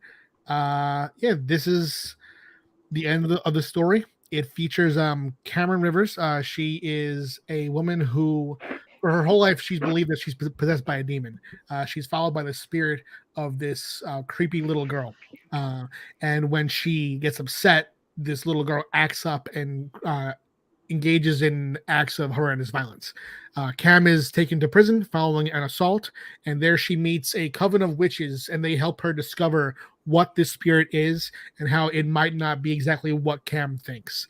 And from there, It's a thriller, it's a horror, a fantasy, and this is the final volume. We've been following the characters since 2018, and this is going to be the longest volume as well. So it's a nice chunky end to it all, and we have 26 hours left. Sweet. Yeah, and supposedly you're an actual wizard, which is pretty great. Yeah. Oh, yeah, it's true. I can when I go to stores, right? I'll walk up to the store opening. I'll put out my hand, and the doors will just open. It's insane. Do you show precisely on time or precisely when you need to as well? Exactly. Yeah. And actually, while this has been running, we got our 500th backer, which is absolutely awesome. We have our final stretch goal unlocked, so it's been a great campaign and a beautiful way to close out the series. It's by far the top backed book of the series, so that's a great way to close out. You know, it's funny because I love what you and Amy have, because my wife and I work a lot together too, and that is both. It's a testament to the people who can do it, you know, because obviously not everyone can do it. For those people out there who are wanting to work with a spouse or a significant other, what for you guys? What are kind of the positives and negatives? Are there a lot of negatives, or you know, what is that for you? I mean, there's a pretty easy way to gauge if you can work with your spouse. I'd say if you at home, if you close the door when you shit, then don't work with them. It's not going to work, you know. But as far as the actual tips with working with Amy, right? We will develop things very casually together. Like I've told the story before that with Prison Witch. Well, I mean, back with Volume 1, when we were developing the characters, I would text Amy an idea for a character, and she would text back an idea for a different character, and we fleshed the cast out that way. And we would text back and forth plot points, ideas to do, and then I would shape it into an overall outline, then the page breakdown. And Amy, she writes longhand while I type. So what I'll do is I'll write what happens on each page, and then Amy will take a printout of that and physically write half the dialogue that would go on those pages. And then I'll see what she's done, and I'll see how many panels have to go in there. I'll break it down into panels, and then I'll do my half of dialogue, and I'll smooth it all over to make sure that it's all a consistent vibe with the book, you know. And that's Prison Witch. With Thirsty, which is the other book that we co-write together now, it's similar, but with that one, since it's different stories, Amy tends to take lead on 2 stories while I take lead on the other 2, and then again we'll smooth it over. So it's, I mean, it really depends on what title it is and what the needs of the book are, but it's been pretty easy. And since, you know, we live together and know one another very well, there's no, you know, there's no ego to it. There's no, you know, worrying about someone missing a deadline, because we live together, you know, and whatever. If I'm too busy, she could do more. If she's too busy, I can do more, you know. Well, and that's really, I mean, that's marriage, right? Like anybody who says marriage is 50-50, I usually tell them, because my wife and I have been together for 23 years this year, and I tell them, no, that 50-50 thing is bullshit. That's not a thing. It's 90 one day and 10 from the other one, and then the next day it might be 60-40. Like, it's almost never 50-50. It's always changing. And if you're not willing to understand that one day you're going to be the one that has to hold everything up while the other one is having a rough time, if you can't handle that, stay the fuck out of it. And I think that's, like, it's obvious, having seen you guys on shows and kind of seen you guys work, that you guys seem to have a very similar philosophy towards both your work and your coupling. Yeah, for sure. And it's been cool because Amy, she doesn't really have any aspirations specifically in the comics industry. She has her own career. She wants to be a dog groomer. She's been working at that. So this has been a thing that we have done fully together as a venture, just to really, you know, it's almost like we're getting to know one another better through the writing, and we just so happen to have the power to publish it ourselves, you know. And it's actually, interestingly enough, has brought attention to Amy by publishers who have written me asking if she can do, work for hire, licensed work. So that's been a fun surprise. Is that something she's looking for, or is she obviously being very picky because she's like, that's not where I want to be. So if I am going to do it, it have to be something I'm really excited about. I'd say probably halfway in between those two. She's flattered when it happens. We've talked about things, and I've brought ideas to her, and mostly excited though. Yeah. Yeah. Good. Yeah. No, I see that too. Yeah. Definitely. Nice. It's cool too to go to cons together.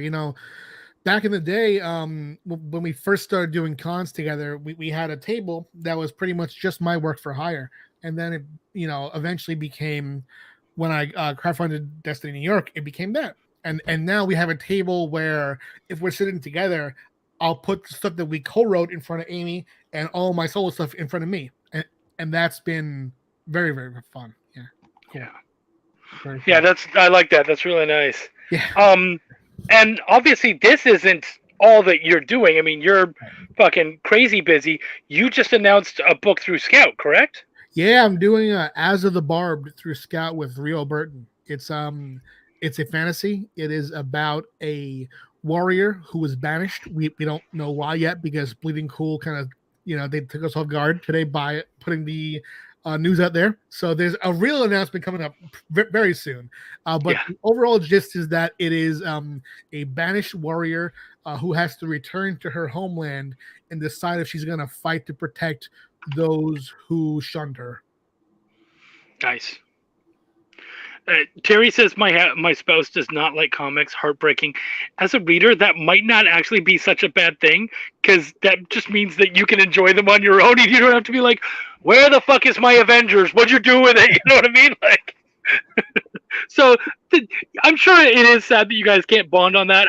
I'm betting there's other things you guys can bond over. So yeah, have that. Poser has to go pick up his littles, but he appreciates everybody, and he DM'd Christy on Instagram. He thinks. Let's see if I have gotten it. I don't think I got it yet. Maybe it's in the request because we're not friends yet. Okay. Okay. So yeah. Huh. My spouse doesn't. Yeah. See, everyone does. Everyone has their own things. Yeah, definitely. And that's nice. I mean, my wife didn't get into comics until after we got together, and now she's excited to do that stuff and learn. And even something she learned recently. She wrote her comic, and it should be coming out this summer. And then she started writing a novel, and that's where her and I got together through prose originally. And she said, man, I love doing prose so much. And I said, well, that's because you are a better prose writer. And she was like, oh, so are you saying I should do prose more? And I'm like, no, I'm saying you do whatever you want, but if you had a specialty, I believe it would be prose. And I think that at the end of the day, you just need to do whatever you want. If you want to do a comic, I got your back. I'll help you where you struggle, and I think you'll still make a great book. And if you want to do if you want to do prose, I'm there for you too. So it doesn't matter. You just got to do what you love. Deanna says, my ex hated me reading comics or fantasy novels. Damn. Well, I hate to say this, but maybe that's why they're an ex. Yeah, yeah. I don't think that anyone that you're with should hate any of your hobbies. I mean, yeah. If your hobby is like, gambling and losing all the family's money, then yeah, hate that. But yeah, as far as like just a hobby, that's there should be no hate involved. That's crazy. Yeah. Well, like my wife loves these. She loves watching reaction videos, and she loves dance, and those are things I'm not interested in. So I did for a while when So You Think You Can Dance was on. I would watch it with her now and then just because she loved that and we would spend some time together, but it really wasn't my thing. Yeah. And if I knew I wasn't going to be interested at that time, I'd just be like, I'm sorry, babe, I'm not there tonight. Yeah. So, we'll do it another night or whatever. But then you also have to realize when you want them to do something that you love and they're not interested, then just let them be not interested and it's okay. 100%. Yeah. And I mean, to me, there's a funny and light and loving way to express disinterest. Like Amy and I, we can roast one another sometimes. She loves reality TV, and some of the shows that she watches I find very entertaining. But she watches this show, The Only Thing Is Essex, and I'll be sitting next to her and I'll see what's happening, and I'll be like, show isn't too good though, is it? Right? And like just to be able to fuck around like that is fun.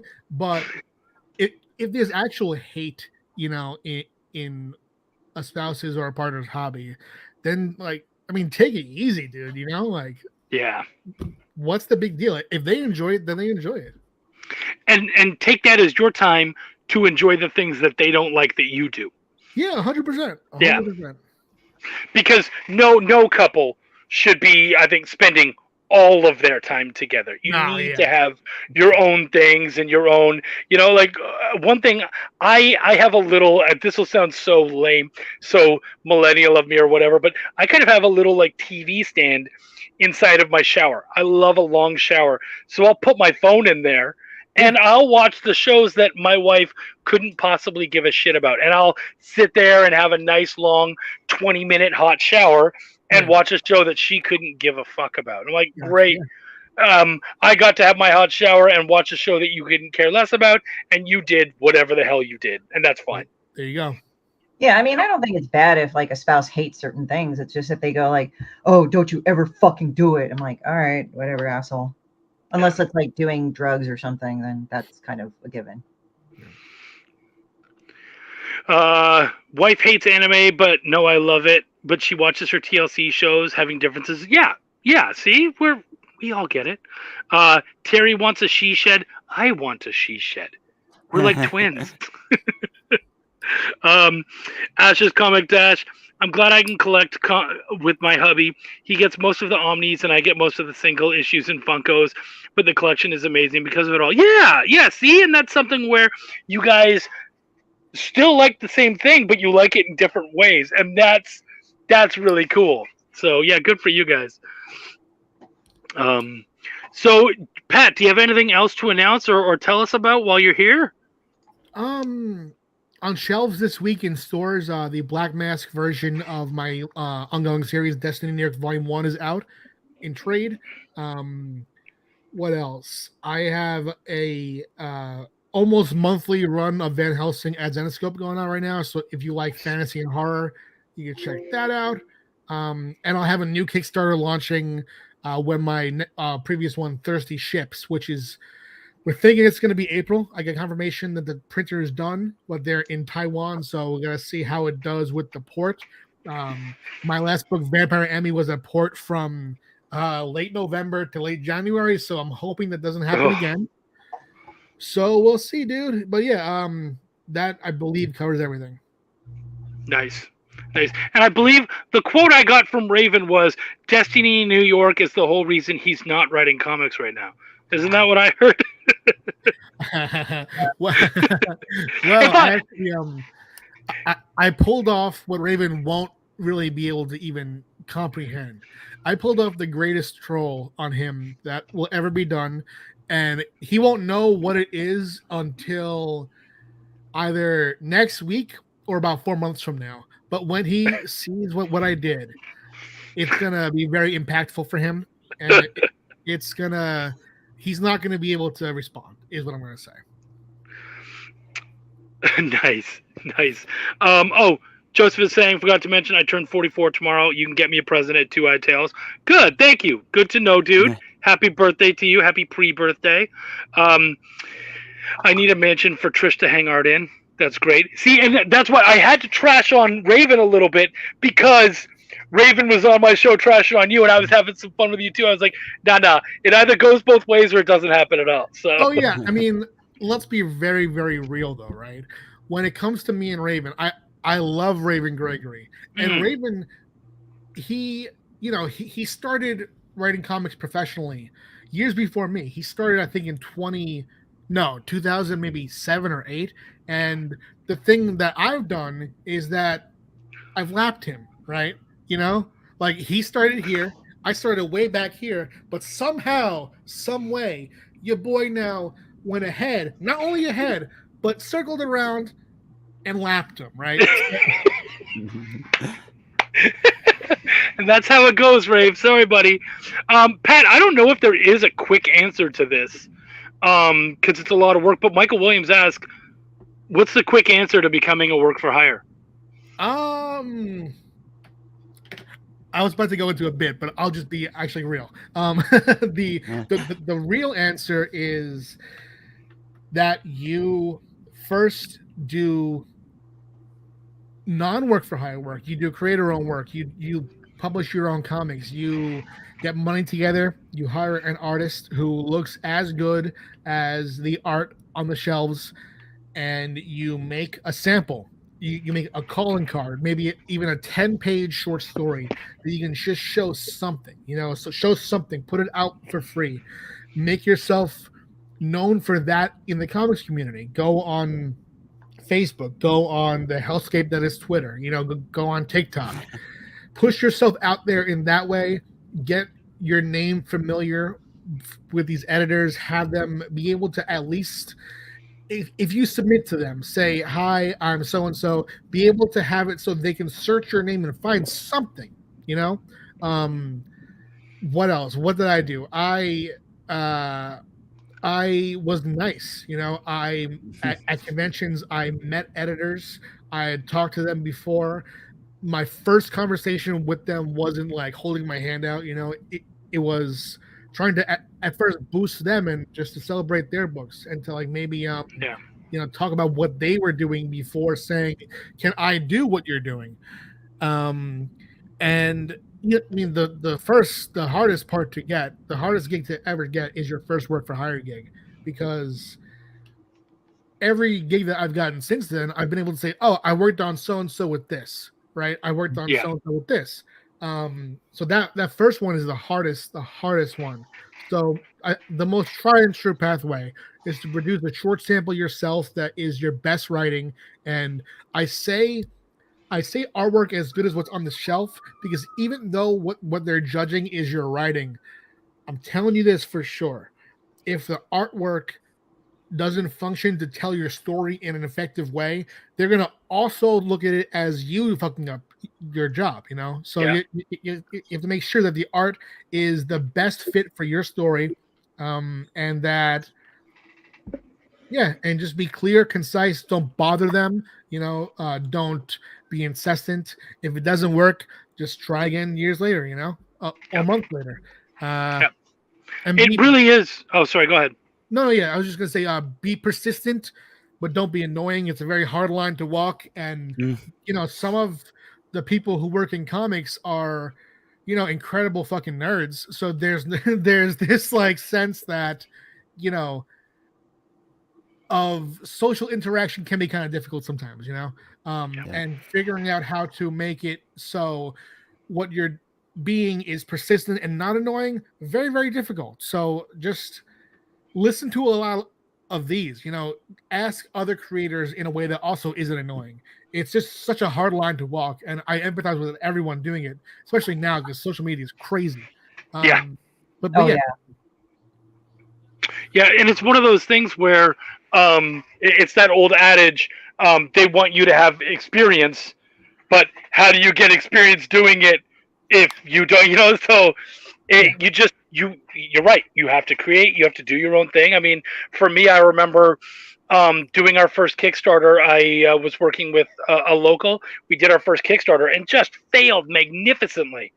And I was like, how the fuck am I going to get out there if I don't have a name? And so someone put out the word and said, I need an editor who's willing to work for free. And I was like, yep, I'll make a name for myself. And I actually fell in love with editing. And so I just worked my ass off, and I've got, between short stories and full on books, I've got over 100 credits just as an editor in 6 years. You just do the fucking work and you make it happen. And even I still have very little work for hire stuff, but I've had a little bit. And so you just keep pushing. Yeah. And so yeah, maybe brand new, that's one of the things that I thought I'd try to do was make me a library of books. Like these first 3 books are all different, and I wanted to make sure that anyone who saw my writing, they could see my range of writing and not just one thing. So that's one of the things I'm doing. And obviously coming on shows like this, I'm trying to make a name for myself and get out there and meet people, go into conventions. I've hit like 4 or 5 of them, 2, 3 big ones, and I'm continuously trying to do that. So I understand what y'all are saying, and I'm trying to figure it out myself. Like I said, I'm a rookie, so I don't know. No, but you've done a bunch of shows this year. Like I've watched you do a bunch of shows. You already in less than 6 months, you've got 2 books out. You've got more on the way. So dude, like you've recognized early on, I know the work that I have to put into it. I get it. And then you've also spoken to people. I know that you hang out with McLean McGuire a lot and get advice from him and a lot of the guys that he surrounds himself with. I think you're definitely on the path because you've recognized there's things I have to do, and I'm just going to take those steps and do them. And all too often, I'll see someone without even their first book out, and they're like, "Hey, Marvel, how do I get something out from you?" And I'm like, by not doing that, by not doing what you're doing right now. And the funny thing is, it's like I'm not only trying to work on my books. I've helped co-wrote at least one other book, and I've had like 4 or 5 people say, "Hey, can you come help me edit this stuff?" I'm not an editor. But, I'm going to give them my time because I'm still learning, and I'm going to be like, if I know the answers, I'm going to give them to you. If I don't know the answers, I'm going to point you in the right direction. And I've been told that I should have editing credits for 1 or 2 books. And like I said, I'm not an editor. I don't pretend to be. I'm brand new at this stuff. And yeah, I spent, 6, 7 months trying to learn everything. But I know for a fact that there's no way you can learn everything in 6, 7 months. But I mean, even just ask for a story consultant credit. If you don't feel like you're an editor, story consultant is a much wider thing, and I don't think people will be on your ass as much. So that's not a bad one. We do have this. I have only read the first Destiny New York trade I got from Tom Hutchison, but wow, it is awesome. I appreciate it. Thank you so much. And that goes into our buddy Pat Shand, who does sadly have to leave soon. So, Pat, is there any final words before you end up having to bolt? Any final words? I don't think so. Just thank you for having me on. The link is tinyurl.com/prisonwitch. I'm on social media at Pat Shand everywhere. Find me there. And yeah, that's it, dude. Thank you. Are we going to be seeing more Space Between podcast stuff from you? Yeah, I don't know when, but definitely yes. It's just kind of hard because I have ramped up what we're doing here with the actual writing and stuff, and Amy has a full-time job. So that part is hard, but it's a thing that I always think about and want to do. And we'll definitely see more live streams of me and other creators just kind of soloing it, which... we should do that too, man. I was gonna say, man, if you're looking for a guy, I would love to. I'm a fan of the show. I've watched you guys. I would love to be on sometime. Not to show myself too much, but I am a fan. I would love to be on. We should definitely do it. Thank you, man. And I think that's it. Yeah, awesome. I think that about covers it. Sweet, Pat. Thank you so much for coming by, man. We really appreciate you. Good to finally meet you, kind of in person. Oh, you as well, for sure. Yeah. Thanks, you guys. Bye. Bye. So, Paul, you were talking about your book. Tell us a little bit more. Let's get into what you're doing, man. As we're slowing down this broadcast, we're getting into the end of the 2 hours. So, tell us all about it. Well, I mean, again, my name is Paul Gomez. I'm a brand new writer and creator. I've put out 2 comic books in the past 4 months. This one that currently on Kickstarter is Cryptic Haze. Now, this one is my homage, if you will, to Batman's The Killing Joke. It's a very unique thriller type story.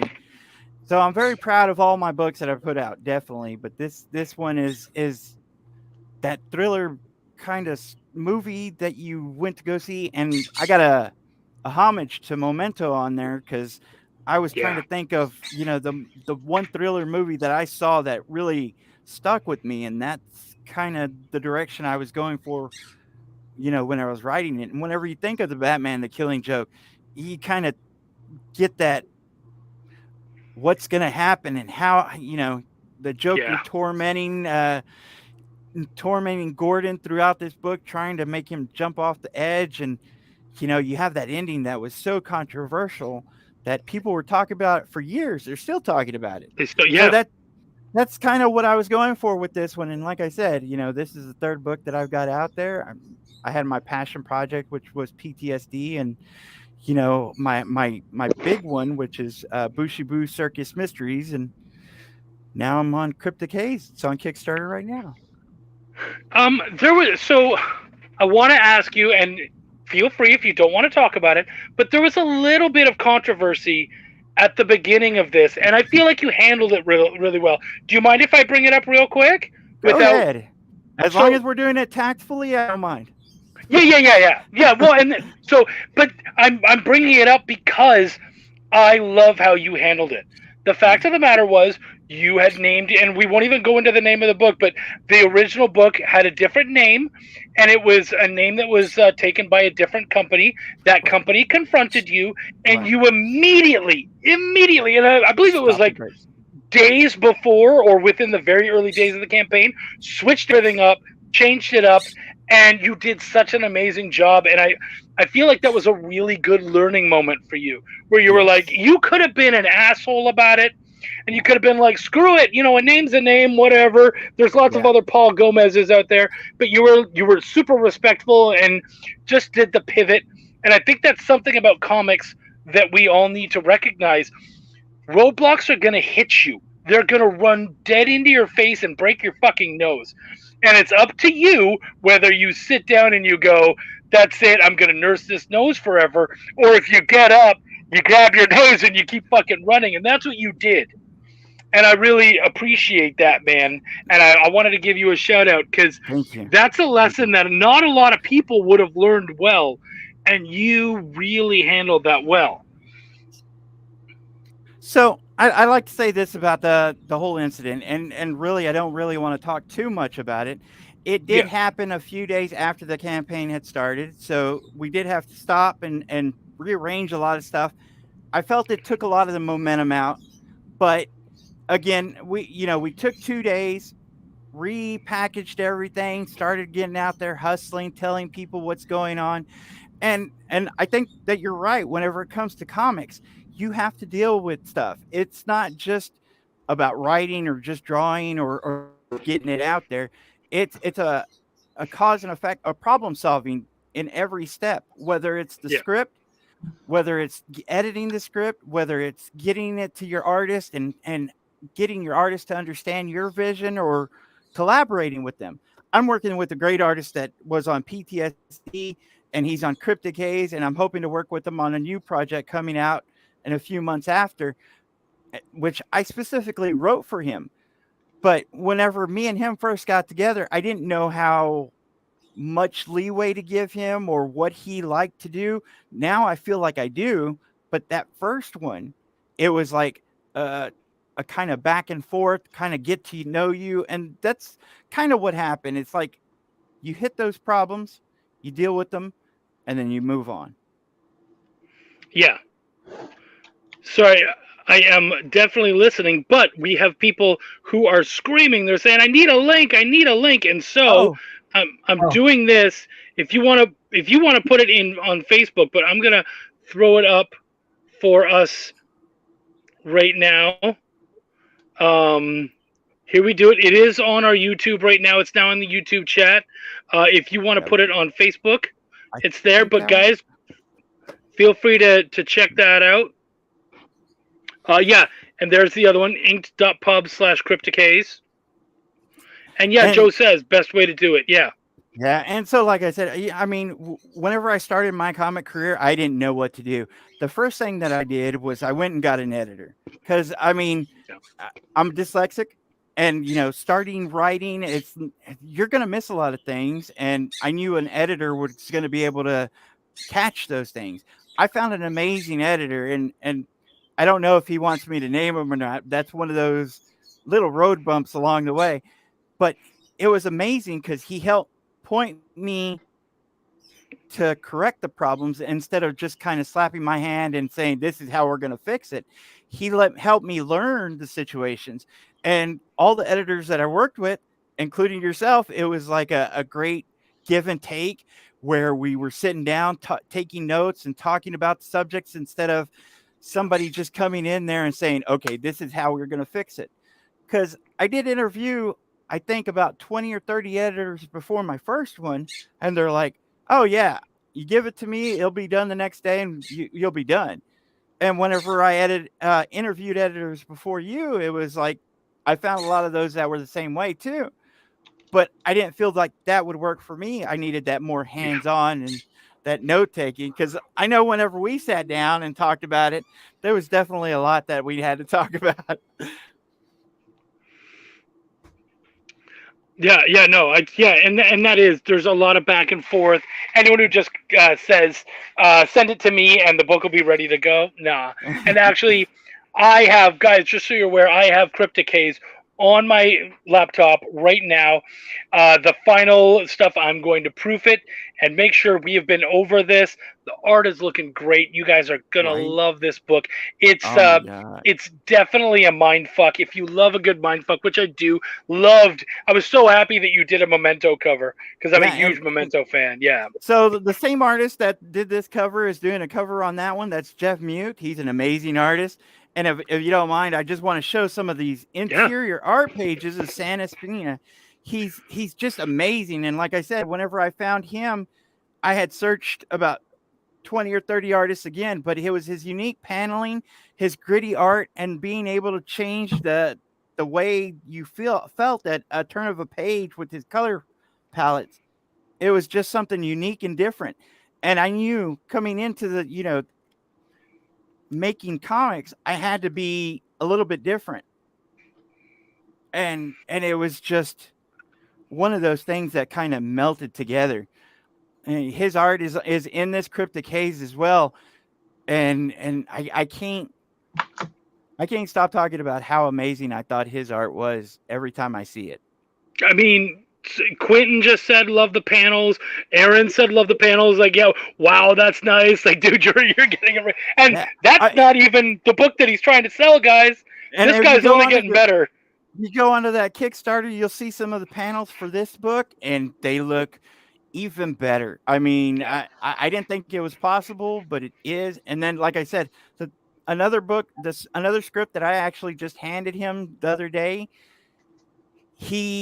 I wrote it for him, for his art style, for his likes. I mean, it wasn't a script that I would have ever wrote for myself. But having, dealt with him and talked with him throughout this process, he told me what he liked and what he wanted to do. And I was like, yeah, I mean, get him. He's a great artist. And he's easy to work with, and he's fast. He was dropping pages every other day. I mean, it was so crazy. And like I said, he was great to talk to. I can't say enough about his art. Nice. Yeah, no, and the stuff that I'm seeing on my laptop just is beautiful. You guys are doing fantastic work. I'm so excited to finish this one up and get this out to people. How many days do you have left on this Kickstarter? I got 6. I think it just crossed over the mark. I think it's 5 at the moment. I'm at 1340, I think, and we did hit goal, and I'm happy about that. We're going to definitely be able to go into print, but now I'm on that kind of struggle of trying to get the funds for the next book. But this one is funded. We've hit our stretch goal. I think we've hit 2 stretch goals. I'm not 100% sure on that. and we got a third one coming up. And that third stretch goal is a hollow of his cover, Santa Spina's cover, a hollow card of his cover.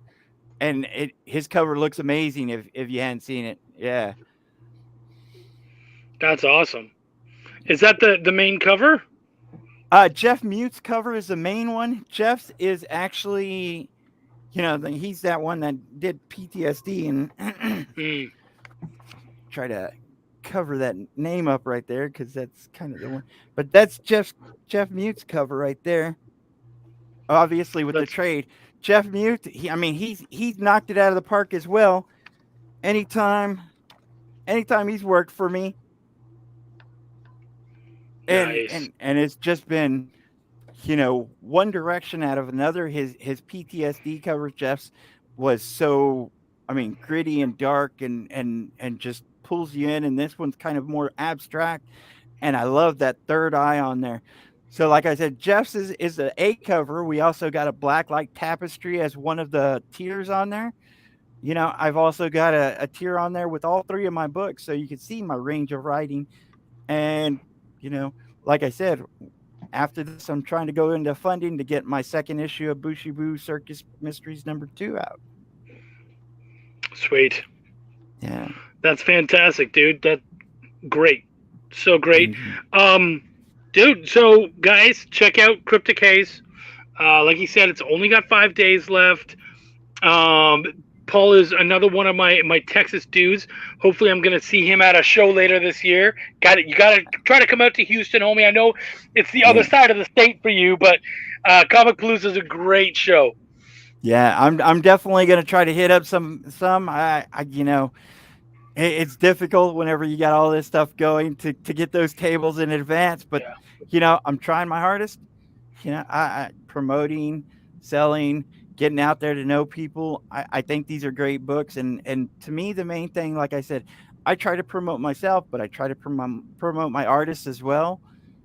You've been really good about showing off the whole team and talking about everyone and stuff, and I appreciate that. Not only as a member of the team, but just as someone who has very much the same philosophy and feels like the whole team. I know Christy always shares her entire team. She talks about everyone who's on her book. Yeah, it's just like the thing is like you're constantly talking about it. But the thing is that I try to do stuff too. Like at least like with some of the Facebook groups I join, it's like I kind of put people in there for the Kickstarter last minute. I try to share it sometimes. Sometimes I know that it's difficult, like especially if you're working on your own shit. Like right now I have a lot of stuff going. But I do try to do it, like especially with the Asian invasion one. Yes, that was like a sick little idea in my evil little head.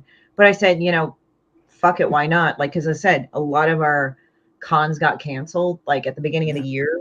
And I was like, you know what? Fuck it, let's go make money. Yeah. And it's hard to always, push your artists, but especially whenever you got so many of them. I just came out and I got 3 books. I think it's about 15 or 20 people that are all completely on board, editors, letterers, McLean McGuire, Charter Comics, Brian Clegg's Kickstarter exclusive for Cryptic Haze. There's just so many of them out there, and I try to promote at least one a day, and try to get to everybody. Yeah, and then also like the thing is there's some days you can't, and it's not to be shitty. It's just like you do it when you can. And like the thing is when you can, try to be effective about it. So it's like, and also the people you help out, like they'll go like, dude, when you have your thing, like with the whole Asian invasion thing, like all the people that are promoting it, they're doing their own promoting it as well. Like I picked a good team that like a good group of artists that are like promoting it as they go. So I just sent it to them, like what I made, but then the Comic Bug's making their own promo as well. And some of those people are going like, when your Kickstarter, give me your Kickstarter link so we can promo it when the time comes. Yeah. And when those people, when you treat those people well, they're going to hopefully want to do the same. So Paul has been great to me and just terrific. So, I wanted to make sure, hey man, I got a show. Are you going to want to get on? He was one of the first people I contacted and said, hey man, there's going to be some really cool people. And I think we did have some absolutely amazing people today. It was a blast, definitely. Yeah, good. So yeah, no, man, you it's a karma thing. You do good by other people, and they're gonna want to do good by you. And you've certainly put that out there, Paul. You've worked hard. I don't think that you can call yourself a rookie for much longer. You're working on your 4th book, and you've already been in the trenches. Yeah, Yeah, you've already been in the trenches. And you've taken lumps. So yeah, man.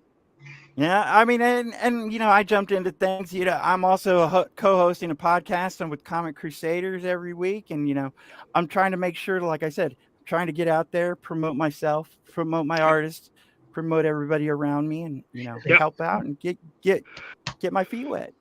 Yeah, I feel you, man. Max has his Argentium Comics, which is hoping to have a book come out soon, and I've seen the art for that come out over the years. It's looking great, so that'll be really exciting to have happen. Of course, Aaron has his stuff happening too, so yeah, man, just anyone you guys see around, share their stuff, show it off, except that, yeah, Chuck can be an asshole. I totally agree with you.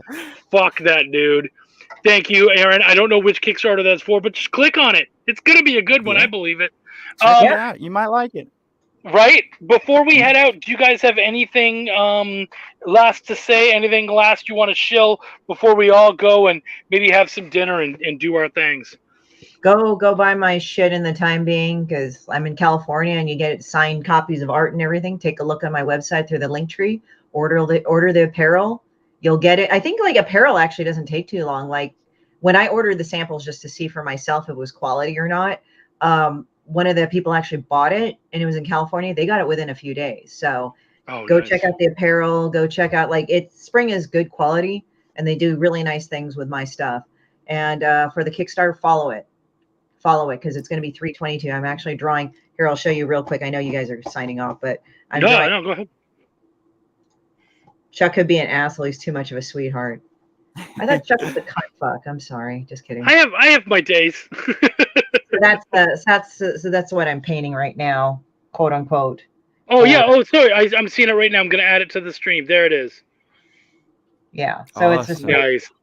Yeah. So I'm going to just kind of do the demon bitch. It's 3/22/22. That's badass. Thank you. And on that note, what were you going to say something, Paul? Oh yeah, Paul. I was just gonna say, go buy her stuff. Check out my Kickstarter. Hang out with Chuck. Y'all know it. Thank you guys so much. I appreciate all of you guys. You've been hanging out with us for 2 hours. I really appreciate it. Please, anyone who's come before, share, show off their stuff, check it out. This really was just a stream of quality work.